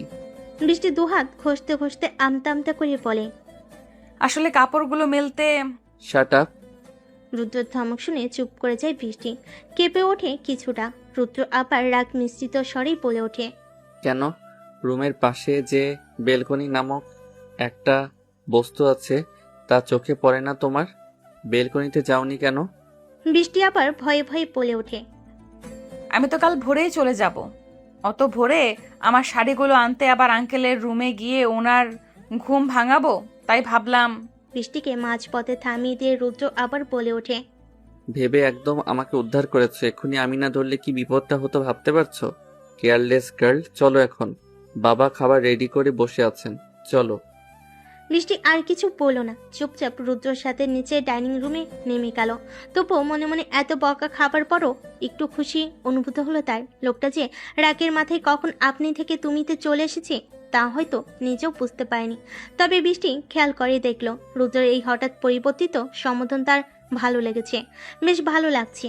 তাই বকা শুনেও খুশি মনে খাবার টেবিলে খেতে বসলো বৃষ্টি। খাবারের আয়োজন খুব সীমিত, ভাত, মুগ ডাল, কুচো চিংড়ি ভাজা আর টাকি মাছের ভর্তা।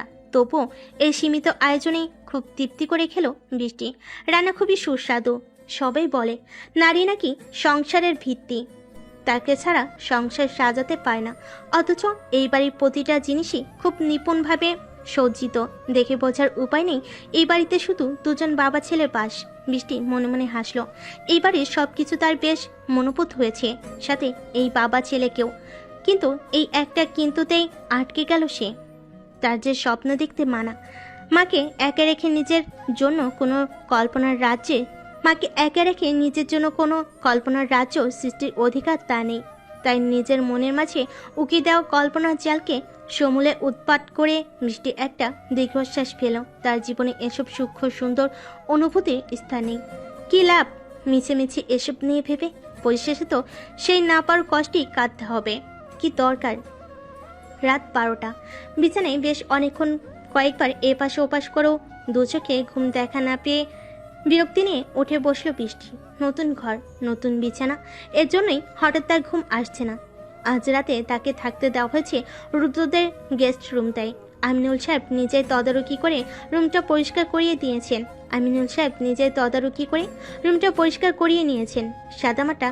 সাদামাটা ঘরটা বেশ মনে ধরছে বৃষ্টি। তবু এক চিরাচরিত নিয়মে অভ্যস্ত সে নতুন পরিবেশে তার ঘুম আসে না। বৃষ্টি কিছুক্ষণ বিছানায় থম মেরে বসে থেকে নেমে দাঁড়ালো।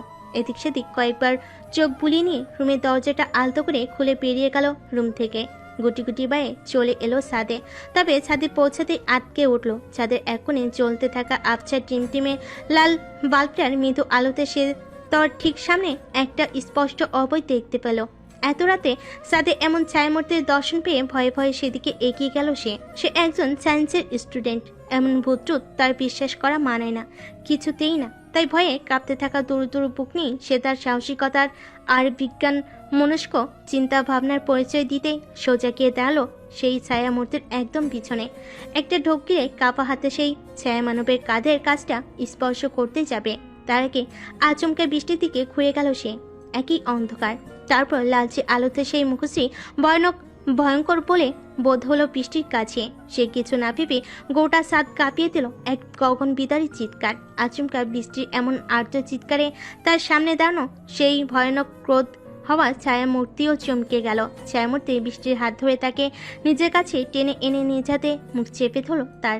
অপর হাতে পকেট থেকে ফোনটা বের করে ফোনের ফ্ল্যাশ লাইটটা জ্বালিয়ে একবার নিজের দিকে তো একবার বৃষ্টির দিকে আলো ফেলে বলে উঠল, কি সমস্যা বলুন তো ডক্টর? চেঁচান কেন? এত রাতে আপনার আবার ছাদে কি আজব? এমন ছাদ ঘেঁষা কেন আপনি? আর ছাদে এসে এমন চিৎকার কেন করবেন? আপনার চিৎকার শুনে যদি কেউ এখন ছাদে আসে তো কি ভাববে জানেন? আমাকে বাড়ি ছাড়া করাতে চান ডক্টর? সাংঘাতিক মহিলা মানুষ মানেই সাংঘাতিক, সব সময় বাস দিতে রেডি থাকে। আজাইরা ঝামেলা। রুদ্রর কথা শুনে বৃষ্টি পার কয়েক চোখ পিটপিট করে তাকালো তার দিকে। বৃষ্টি থেকে কোনো উত্তর না পেয়ে বিরক্ত হয় রুদ্র। কপাল কুচকে জিজ্ঞেস করে ওঠে, কি সমস্যা? কথা বলেন না কেন? এখন কি ভোকাল কর্ডের চার্জ শেষ? এতক্ষণ তো দিব্যি চেঁচাচ্ছিলেন, এখন চুপ কেন? বৃষ্টির চোখের ইশারায় রুদ্রকে তার হাতে চেপে ধরা মুখের দিকে ইঙ্গিত করতেই রুদ্র খেয়াল করে। তড়িঘড়ি বৃষ্টির মুখ থেকে হাত সরিয়ে নিয়ে দুহাত পকেটে গুজিয়ে দাঁড়িয়ে সে। বৃষ্টি এবারে আমতা আমতা করে বলে ওঠে, আমার ঘুম আসছিল না অফিসার, তাই ভাবলাম ছাদের মুক্ত পরিবেশে মুক্ত হাওয়ায় কিছুক্ষণ থাকলে হয়তো ঘুম চলে আসবে, তাই ছাদে আসা। কিন্তু এসে এই এত অন্ধকারে এক রাতে আপনাকে দাঁড়িয়ে থাকতে দেখে ভয় পেয়ে গেছিলাম। তাছাড়া বুঝতেও পারিনি ওটা আপনি, তাই চেঁচিয়েছি। Sorry officer. রুদ্র তীক্ষ্ণ দৃষ্টিতে একবার বৃষ্টির দিকে তাকালো। সেই দৃষ্টি এত আধারের মাঝেও বৃষ্টি ঠিক ধরে ফেল। তার চোখে চোখ পড়তেই দৃষ্টি আনত করে দাঁড়িয়ে রইল সে।